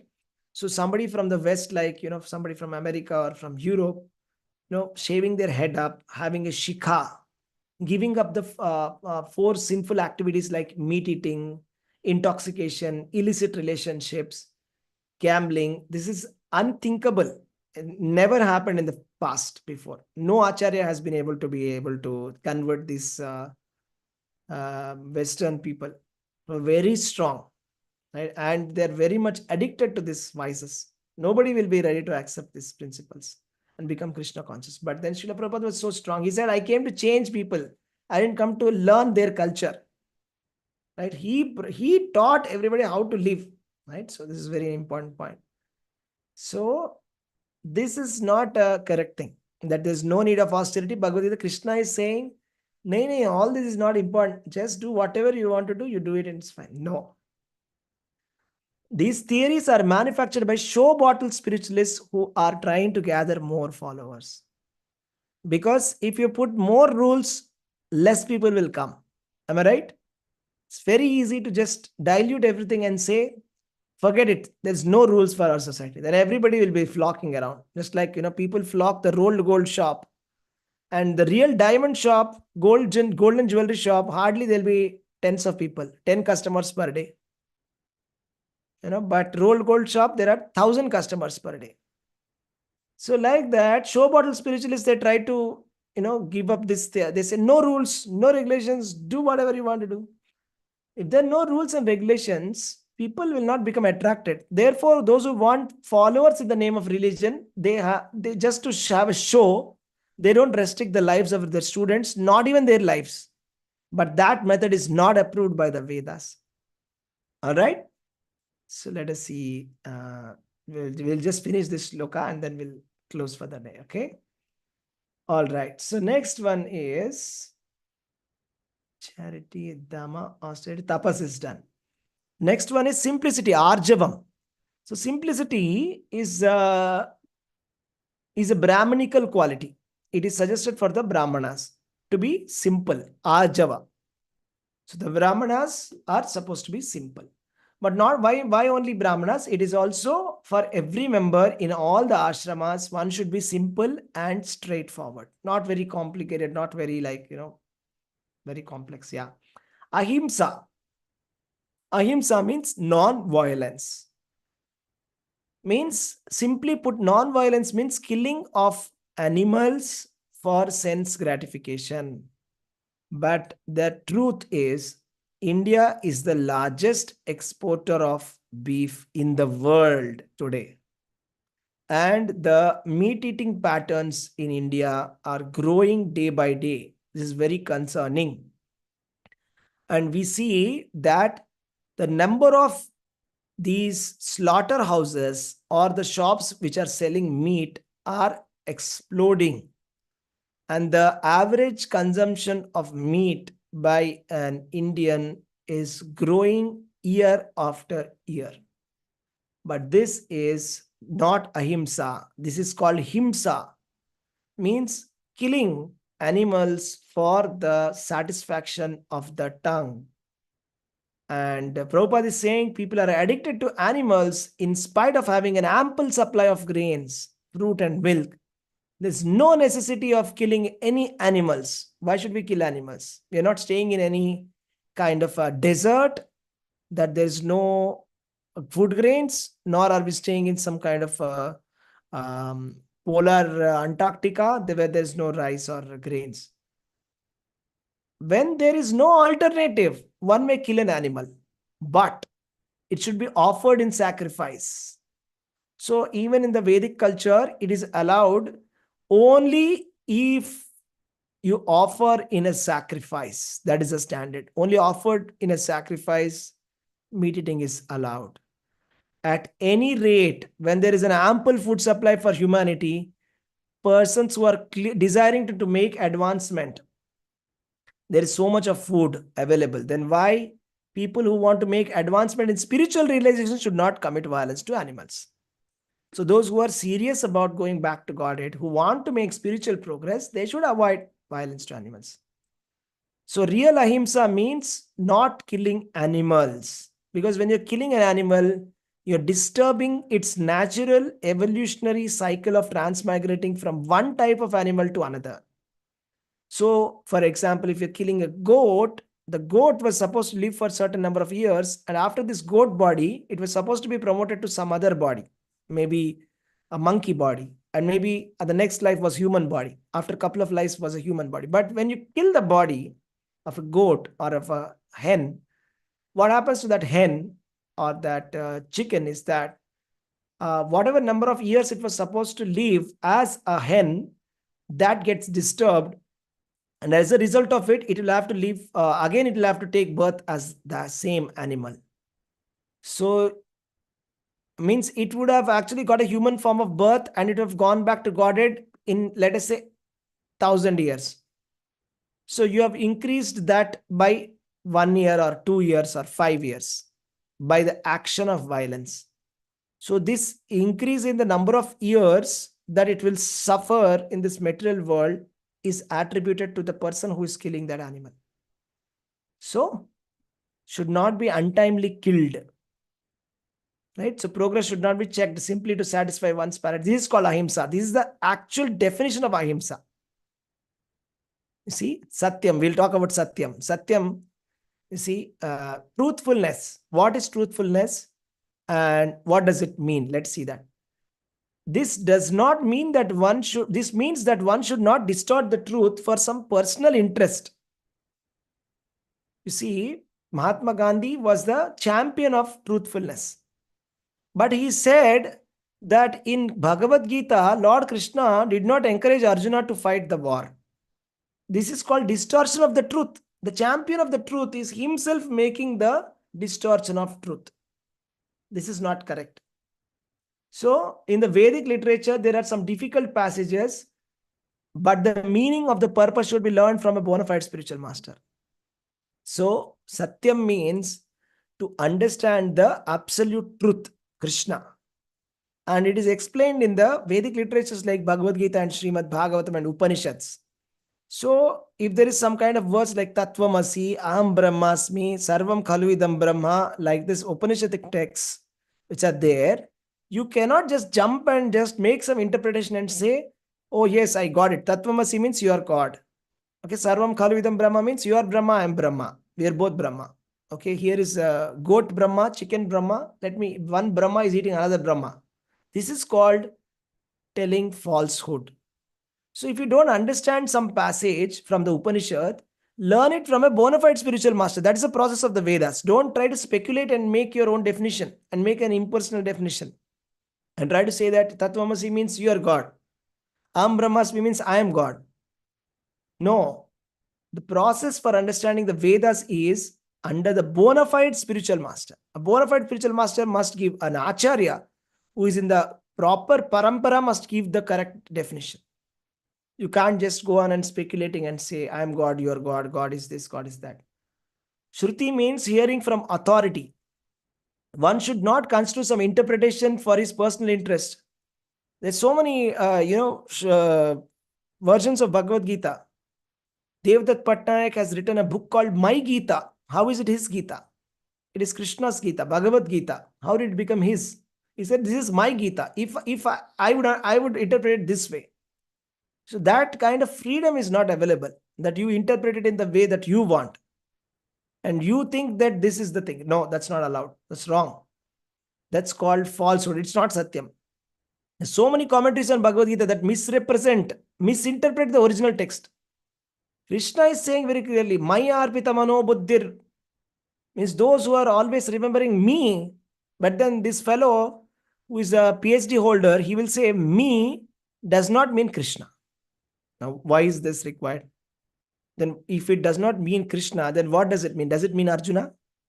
Or does it mean the author who is writing this of the commentary? When I say me, who does it mean? It's a common sense. So this kind of interpretation, speculation should not be done. That is the speculation of Satyam. The correct meaning should be presented, and that should be learned from a bona fide spiritual master, not to be speculated. Akrodha means to check anger. Right? It is even if there is a provocation, one should be tolerant. Because anger pollutes the whole body. Kama, Krodha. Kama means lust. Krodha means anger. Kama, Krodha and Lobha. These are the three gates of hell. Right? Anger is a product of mode of passion and lust. So those who are transcendently situated should check himself from anger. Apaishana means one should not find fault with others or correct them unnecessarily. If it is necessary, you must correct. If somebody is your student, you must correct. Somebody is your children, you correct, no problem. But unnecessarily don't criticize and find faults with others if it is not your business. And again, to call a thief as a thief is not fault finding. But to call an honest person a thief is very much offensive. Who is making an advancement in the spiritual life. You got it? So this is very important. To call a spade as a spade is not wrong. That's what is Prabhupada's principle. So that's why Prabhupada's words are very powerful. His books are very powerful and very straightforward. He doesn't mince his words. He says a thief is a thief. That's it. That's not fault finding at all. If you say a thief as a thief. But don't say a sadhu as a thief. A good person as a thief. Hri means modesty. Means do not perform an act which is abominable. Shame. Hri means shamefulness. Little bit like, actually this shame, there's no proper word in English. It's not properly shame, but there's a lot of words in sharam, we say, right? In Hindi. Besharam, shameless. So this shame is actually, it protects us from performing irreligious activities. It's a good thing for us. So we should not be shameless. Achapalam means determination. One should not be agitated or frustrated in some attempt. Or one should not be sorry. He should make progress with patience and determination. And Tejas is meant for Kshatriyas. Tejas means they're very strong and giving protection to the weak. They should not be non-violent. Prabhupada is saying, if violence is required, Kshatriya must exhibit it. If there are some invaders who are attacking the Rajputs, they must attack, retaliate. The Marathas are fighting against the invaders. They must fight. That's why we glorify Shivaji Maharaj, is it not? It's not that I'm non-violent and I will just sit and you just come and loot me. That's wrong. Tejas is necessary for Kshatriya. But a person who is able to curb down his enemy may, under certain conditions, show forgiveness. So he may excuse minor offenses. Just like Kali was forgiven by Parikshit Maharaj. When he surrendered to, he took the surrender of Parikshit Maharaj, Kali was forgiven. Forgiven, not exactly forgiven, but he was allowed. Shaucha means cleanliness. This is one of the 4 pillars of Dharma. Not only in mind and body, but in dealings also. Right? Shaucha means cleanliness. One should not deal in the black market. The mercantile people should not deal in the black market. That is called cleanliness. Especially Shaucham is meant for the Vaishyas. Don't do black dealings, black market dealings. What do you call it? Money laundering business, Havala, so many other kind of problems, corruption, all of that comes there. Shaucha means clean. Nati Manita means not expecting honor, which applies to the Sudras or the worker class or the employee class, service class. Service class should not become too proud according to the Vedic injunctions. Okay, the service class who are the employees class, they should not expect honor. Okay, they should not be puffed up unnecessary with prestige or honor and should remain in their own status. And it is a duty of the Shudras to offer respect to the higher class for the upkeep of the social order. So all the employees or even white-collared employees also, they fall under the category of Shudras and they're meant for respecting the business class and the other higher classes. All these 26 qualities are meant for transcendental qualities and they should be cultivated according to the different statuses and social and occupational order. The purport is that even though material conditions are miserable, if these qualities are developed by practice, all classes of men, gradually it is possible to rise to the highest platform of transcendental realization. So wonderful, wonderful purport. Srila Prabhupada ki jai. So type Srila Prabhupada ki jai in the chat. Because can you imagine this kind of purport? It's so classic. It's so perfect.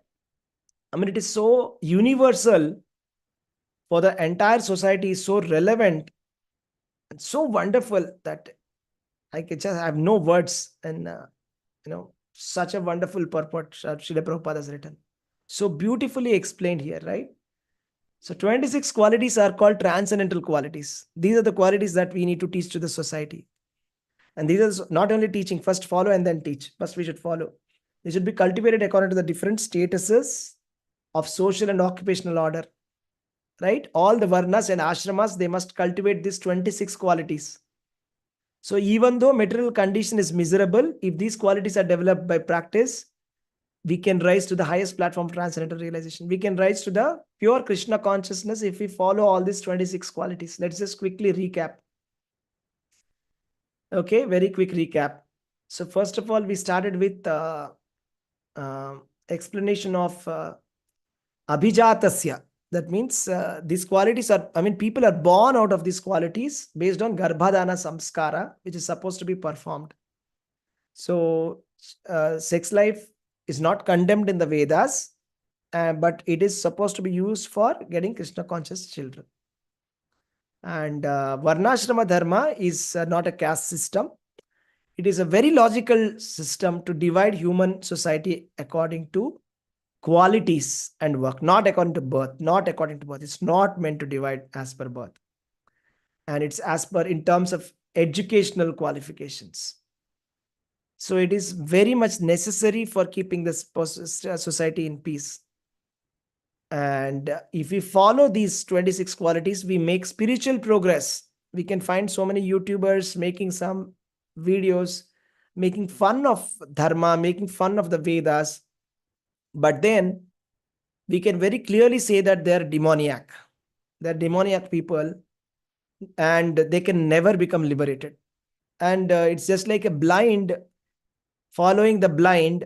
You see, There's some YouTubers like Dhruvrati, etc., who are just simply misleading the public, and then he goes on to say that Lord Ramchandra is like Spider-Man and some nonsense like that. And there are millions of followers, but like a blind man leading another blind man, and the blind man falls down and everybody also fall down. Like this is a demoniac kind of a mindset, and such people never get liberated. Okay, we should actually stay away from such people actually. So these qualities are meant for spiritual understanding. So those who want liberation from this cycle of birth and death, they should stay away from the demoniac. And we saw the sannyasi must be is like the head of all the ashramas, and Brahmana is the head of the 3 varnas. And so a sannyasi must be abhayam, fearless. That he should think that Paramatma is within me. Why should I be scared? Even if I go to the forest, nothing will happen to me. That is fearlessness sannyasi should have. And sannyasi should purify his existence by strictly avoiding relationship with women, association with women. And we saw the example of Chota Haridas, abandoned by Sri Chaitanya Mahaprabhu.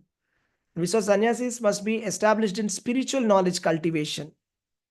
And they must distribute knowledge to the householders who have forgotten the real life of spiritual advancement. They must go beg to door to beg, and they are not beggars. So they are cultivating humility, and they're just going out of humility, and they want to awaken Krishna consciousness. That is the duty of a sannyasi. And they should go and preach Krishna consciousness with logic.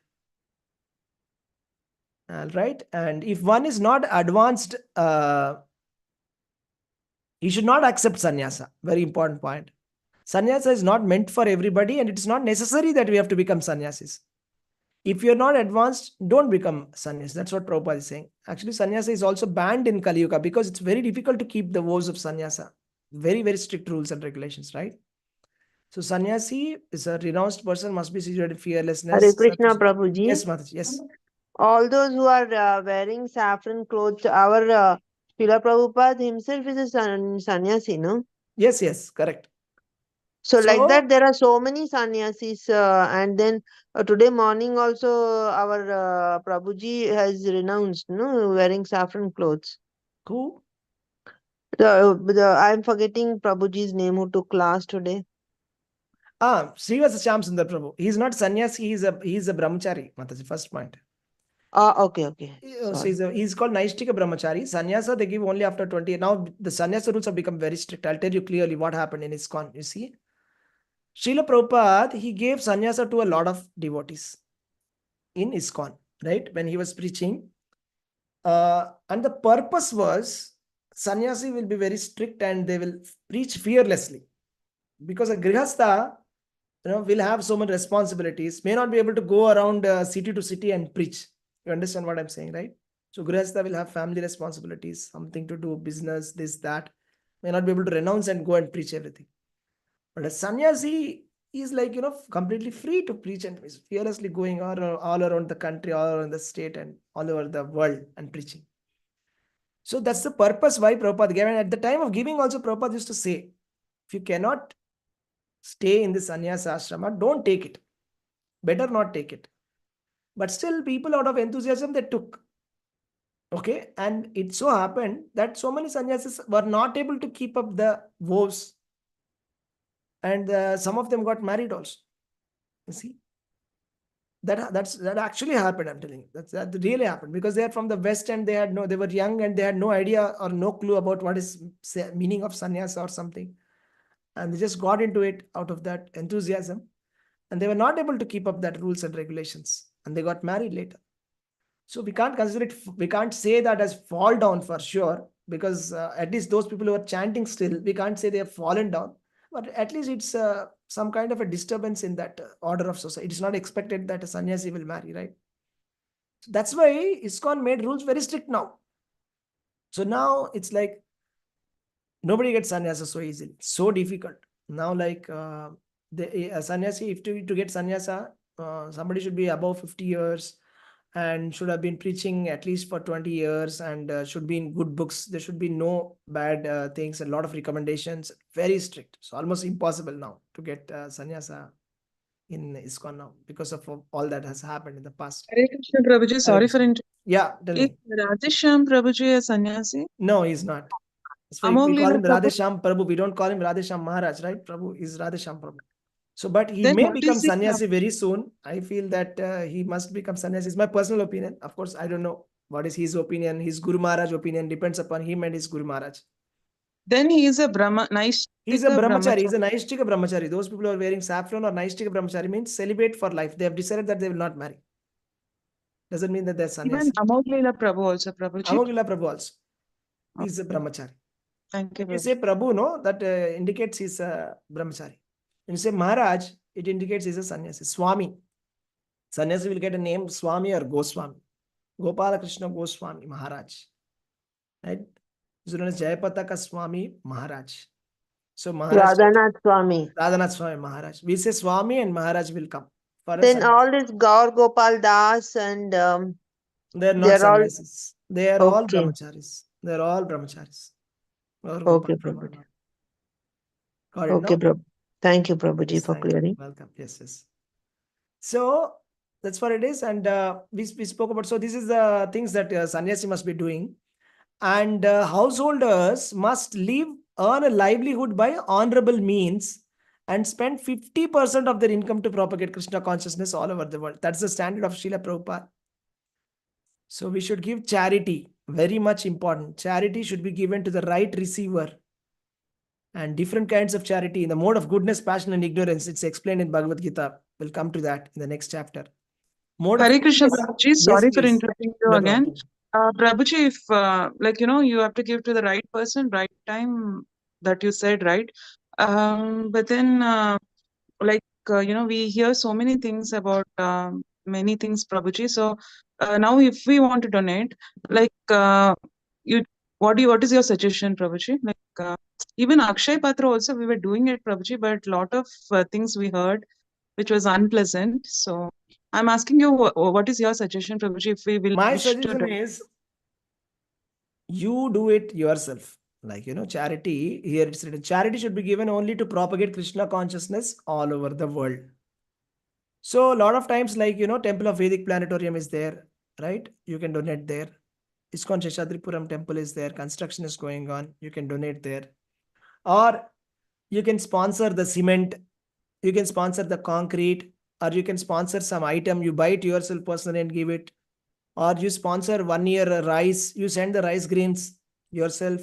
So many possibilities are there that you can do. Prabhuji, right? sorry, can I talk to you Yeah. personally, whom to contact in ISKCON Sheshadripuram about donations, and if you Yeah, wish to give? I'll give you some contacts, okay? You can talk. Thank you, Prabhuji. Hare Krishna. Fine. All right, Hare Krishna. So that's the charity in the mode of goodness. And householders should be having self-control and should have restricted sex life. Should not enjoy unrestricted sex life. And sacrifice is meant for performed by householders. Requires a lot of money. And the other 3 ashramas have no money because they are living by begging. So, fire sacrifices are typically done by householders. Now it is not possible. In this age, Sankirtana Yajna is the sacrifice. There is a modern syllabus. People should get updated for this. We are following some kind of outdated syllabus. Let's upgrade and come to the correct syllabus, Sankirtana Yajna. That means chanting Hare Krishna Mahamantra. Inexpensive sacrifice. Everybody can adapt it. So the householders must do charity, sense control, and sacrifice. Swadhyaya meant for brahmacharis. They should not have connection with women and they should be celibate. The name of brahmacharya. We spoke about types of celibacy, right? Different kinds of celibacy, right?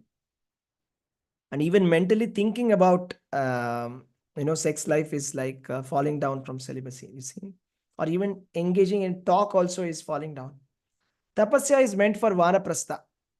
And one should not remain a householder throughout his whole life. And they must remember there are 4 divisions: brahmachari, grihastha, vanaprastha, sannyasa.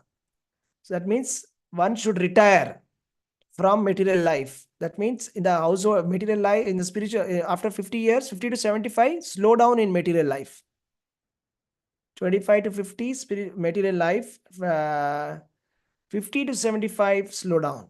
Right? So that's spiritual life. And do austerity, tapasya. Right? Without tapasya, we can't get liberation. Varnashrama dharma society means for tapasya. Entire Vedic culture is meant or is based on tapasya, austerity.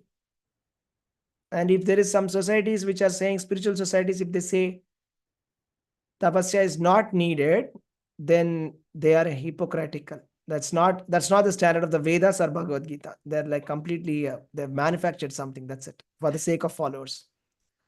And simplicity for Brahmanas is necessary. And everybody must follow simple and straightforward path. One must be simple and straightforward. Ahimsa means not killing living entities for sense gratification, and unnecessarily killing should be avoided. Satya means we should not distort the truth. The truth is Vedic truth. And Krishna is saying, always remember me. Sarva dharman parityajya mamekam sharanam vraja aham tvam sarva papebhyo mokshayishyami masucha. Give up all the kinds of religious activities and just surrender unto me. We must not distort this. Satyam is Satyam. We should not distort it, trying to make our own meaning, make our own construction out of it, and just try to interpret it in a way that suits us. Should avoid this. This is Satyam. Okay. Akrodha means checking anger, not becoming angry. Anger is a product of passion and lust. Okay. Don't become angry. Apayishana means avoid fault finding. Hiri means being shameful, not being shameless. Achapala means determination. Tejas means meant for Kshatriyas. They must not pose as non-violent. Violence is necessary. Shaucham means cleanliness. Not dealing in black market, the Vaishyas, right? The businessmen. Natimanita means not expecting honor. Especially the working class must not be very proud of themselves. Unnecessary prestige should be avoided of their status. They should give respect to the higher classes and upkeep the social provider. Okay.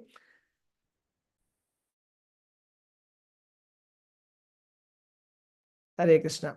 Okay, thank you very much, devotees. Any questions or comments? Let's take one quick one. Let's close. Yes, Prabhuji, Hare Krishna, Dandavat Pranam, Prabhuji. Prabhuji, if we have to relate the divisions to the current society, that is Brahmana, Kshatriya, Vaishya, Shudra, then that is like the military, police would be the Kshatriyas, so Brahmanas would be the administrative class, or the priests. Prabhuji, you muted. Sorry, excuse me. Just open the door. Okay.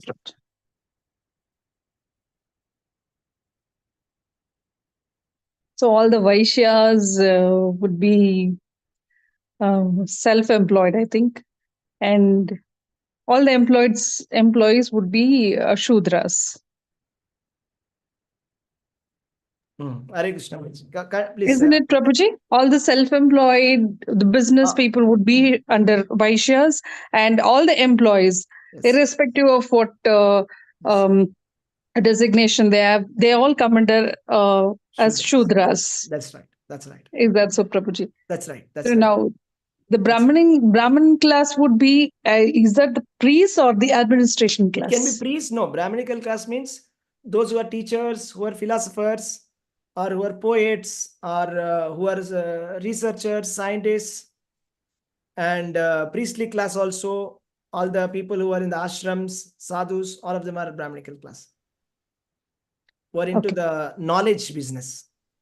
Who are into knowledge, acquiring knowledge. Their focus is knowledge, not money. Simple. Brahmanas, knowledge. Kshatriyas, power. Vaishyas, money. Sudras, service. Finished. Right, Prabhuji. Now, when this is actually followed from the Vedic time, then how did the caste come into existence, Prabhuji? Because it's the Brahmanas and Shudras is always in the controversy, right? Yeah, I know what you're saying. Yeah, actually, it is like, see, at the moment, we are not following any kind of instructions of Krishna, Bhagavad Gita. So it's like our society, Hindu society is like a dead elephant. That's what Prabhupada says. Once upon a time, there was an elephant. Now it's dead. Okay. That means we are not following anything. Krishna said so many things. How many we are following? Almost none of them, right? But there is still some remains of the Vedic society. So it's like that Prabhupada says some remains of the elephant is there, just like a dead body of the elephant. But still, dead body of elephant is also valuable. Like there is ivory, there is tusk, and something useful. It's a dead body of elephant. So it's more or less dead, our religion. Okay. In the essence, it's dead. We are saying we are Hindus, we are following Hinduism. But actually, if you look around and see what is the kind of Hinduism that we are practicing, right? So is wearing Rakhi and putting colors Hinduism, or bursting crackers Hinduism? What is Hinduism? Are you getting what I'm saying? Yes, Prabhuji, also professional. Yeah, I mean, it's something much bigger, right? Krishna is talking about Vedic culture. He's talking about tapasya, about sense control, simplicity. Where are all of this? Right? Everything is gone. Like, right? He's talking about a retired life. He's talking about the life of fearlessness, about surrender to the God civilization. I mean, God-centric civilization. God-centric civilization. Completely gone, right? It's completely gone. So a lot of things have happened over the past. Like there was a complete conversion into Buddhism, Jainism, and then again Hinduism was restored.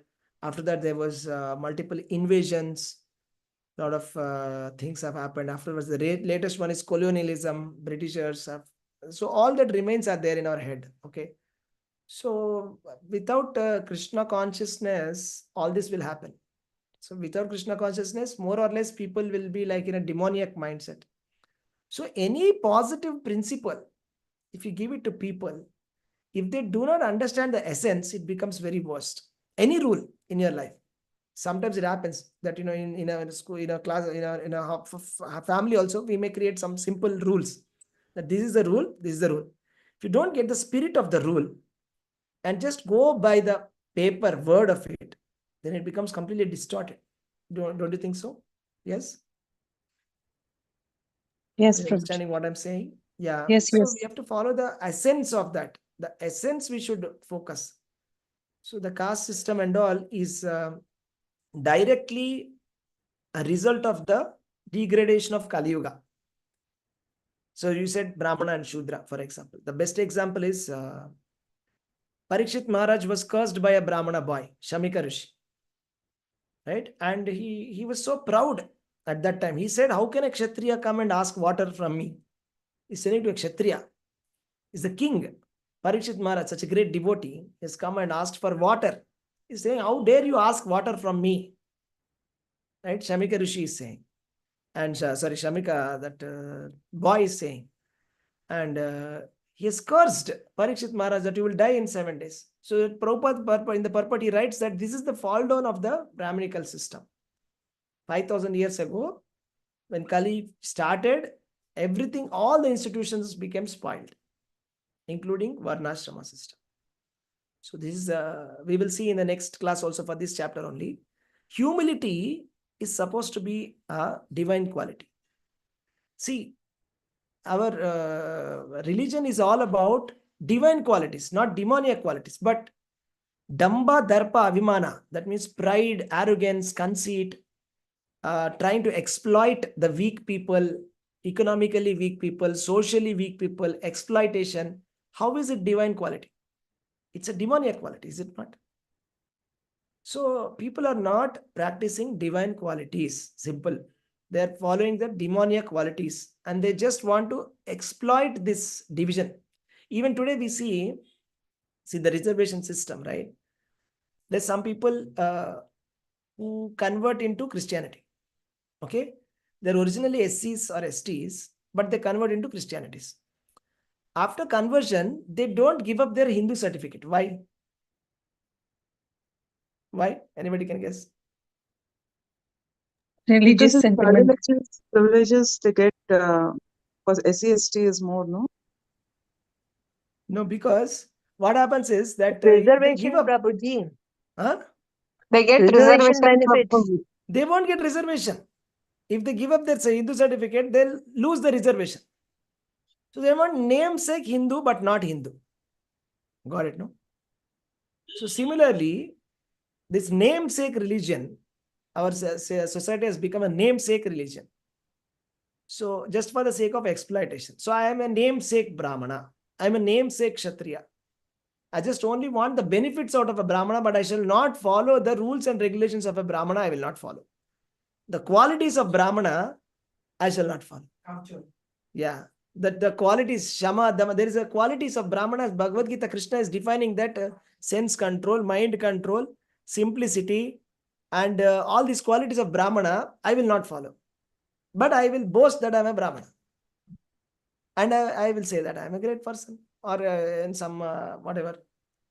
So this is the duplicity that has come inside our society.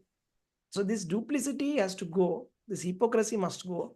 We should take up. If we understand Bhagavad Gita properly, who is reading Bhagavad Gita? Nobody. So Bhagavad Gita we should understand in spirit and properly do Krishna consciousness, then things will be all right. Otherwise, this Kali Yuga is just simply progressing and it becoming worse and worse. That's it. That's the problem with our Hindu society at the moment. Okay? Hare Krishna. Shruti Dikshit. Yes, please. Any questions, Shruti? Yeah. You have a question? You can unmute yourself and ask. Yeah. Anybody else has any questions? Shruti Dikshit, you have any question? Prabhuji, I have something to say. Yeah, please. Go ahead. We are actually in a very, very pathetic state, Prabhuji, the Hindus. Absolutely. I agree. And very soon, and the rate at which a Muslim community is growing, we are definitely going to become minorities, and slowly, I think the whatever atrocities they are, against our Hindu communities in what is happening in Bangladesh, Bangladesh. similar Yes. situation is likely to happen, Prabhuji. I'm so scared and scared. Absolutely. See, because there is no Kshatriya. Where is the Yes, Kshatriya? Prabhuji. And also, Prabhuji, I would say I would blame ourselves. I would blame Yes, absolutely. Hindus only for it. Yeah, People that's like right. me, my family, and nobody in my family is reading Bhagavad Gita and all, Prabhuji. We just call ourselves Hindu, nice wear, nice saris, jewelries, and do drama. That's all they're doing. That's what I said. Is Hinduism following holy and including colors and bursting crackers? Is this Hinduism? That's it. They've all become very affluent, Prabhuji. They've all gone abroad. They wear Western clothes. They think they are, I don't know what they're thinking, Prabhuji. Yeah, I think it's high time that we need to spread this No, they're message wearing of those Bhagavad Gita. obscene, revealing clothes like what the people are wearing in US. Is that necessary? Yeah, right. That's right. I don't feel like if I get some photographs from them, I'm just deleting. I'm not seeing also. Yeah. Yeah, we are following the West, and actually what has happened in the West is In my own family, Prabhuji, this yeah, is happening. Yes. Thank you for And sharing. we see, out of just we have to respect each other. We just keep our mouth shut, Prabhuji. We can't preach because we are the youngest in the family. We just shut our Yeah, mouth. that's right. That's what happens. Yes, I understand. Thank you for sharing, Mataji. So what has happened in the West also? See, originally, a couple of hundreds of years ago, they were also somewhat conservative, somewhat like at least religious a little bit. Again, conservative is a negative term, but at least they were religious and they were having a little bit of the shame, a little bit shame.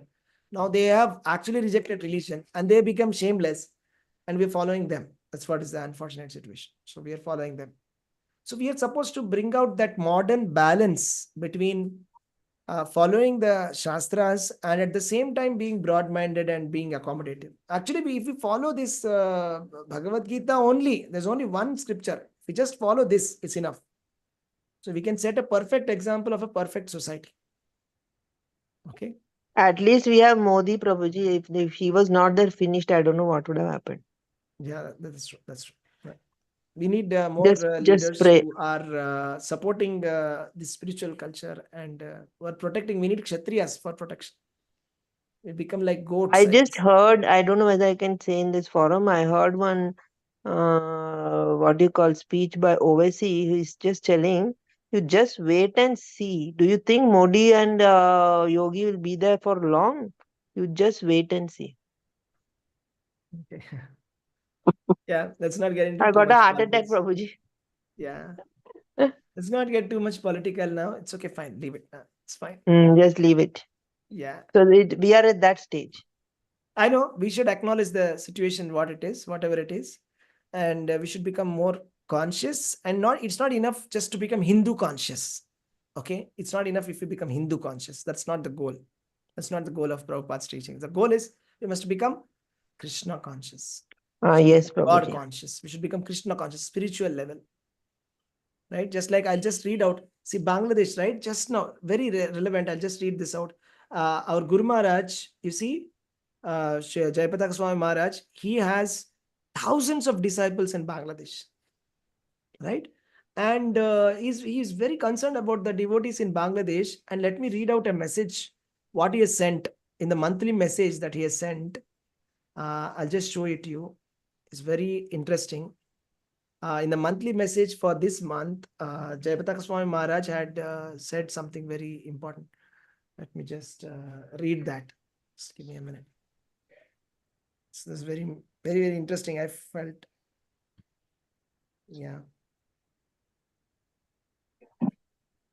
Yes, here it is.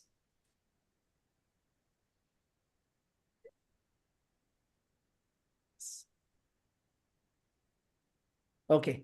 So let me read this. So he has thousands of disciples in Bangladesh, and we all know that in Bangladesh, a lot of things are happening, and ISKCON is getting attacked repeatedly. So, and yeah, this is what Guru Maharaj said. We were very sad to hear about the recent incident in Bangladesh. As soon as we got the news, the GBCs held meeting to provide support and ensure the safety and well-being of our devotees and the temples in Bangladesh. We are doing everything that is possible to offer protection and assistance. I was thinking about how this material world is not a safe place, but by chanting the Maha Mantra, we are being saved. Even if we have to leave our bodies, we will go back to Krishna. And when we are in the material world, we derive great bliss by chanting the holy names. In whatever situation we may be in, we should be thinking about how to serve Krishna. Can you see how powerful it is? Such a powerful statement. Prabhuji. So powerful. He's giving it to his thousands of followers, thousands and millions and thousands and lakhs of followers are there in Bangladesh who are following ISKCON and Chaitanya Mahaprabhu movement, because it's originally from Bangladesh, Chaitanya Mahaprabhu movement. They all are acquainted with the culture of Chaitanya Mahaprabhu. We just have to just remind them. And our Guru Maharaj did a wonderful job. There are so many villages in Bangladesh who are completely, disciples of Guru Maharaj, and he is telling them there's so many people attacking them and trying to kill them. He's saying that this material world is not a safe place. But if we chant the Hare Krishna Maha Mantra, we will be saved. Even if we have to leave our body, we will go back to Krishna. That is important. And Yes, if we are in Prabhuji. this material world alive, as far as Krishna is allowing us to be, we will be in great bliss by chanting the Hare Krishna Maha Mantra. So in whatever condition, we should be thinking about how to serve Krishna. Right? So this is the very much needed. Yes, Prabhuji. Yes, Prabhuji. Hare Krishna. So don't be worried about a lot of things. Just be Krishna conscious. Chant Hare Krishna Maha Mantra. Krishna will Do your take care. duties.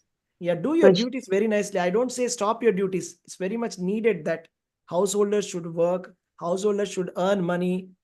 And it's not necessary that you should renounce everything and you should renounce money. No, we should renounce that. No, that's not Yukta Vairagya. That's not our philosophy. Our philosophy is have a nice family life, earn a lot of money, use it in Krishna consciousness, design your lifestyle in a way that you're able to remember Krishna, and bring the next generation into Krishna consciousness. That's it. And if you can spread this message to some people based on your capacity, please do it. Support it somehow or the other. This is called Yukta Vairagya concept. This is the concept of Krishna consciousness. Whatever you may be doing, be in Krishna consciousness and you'll be fine. Okay.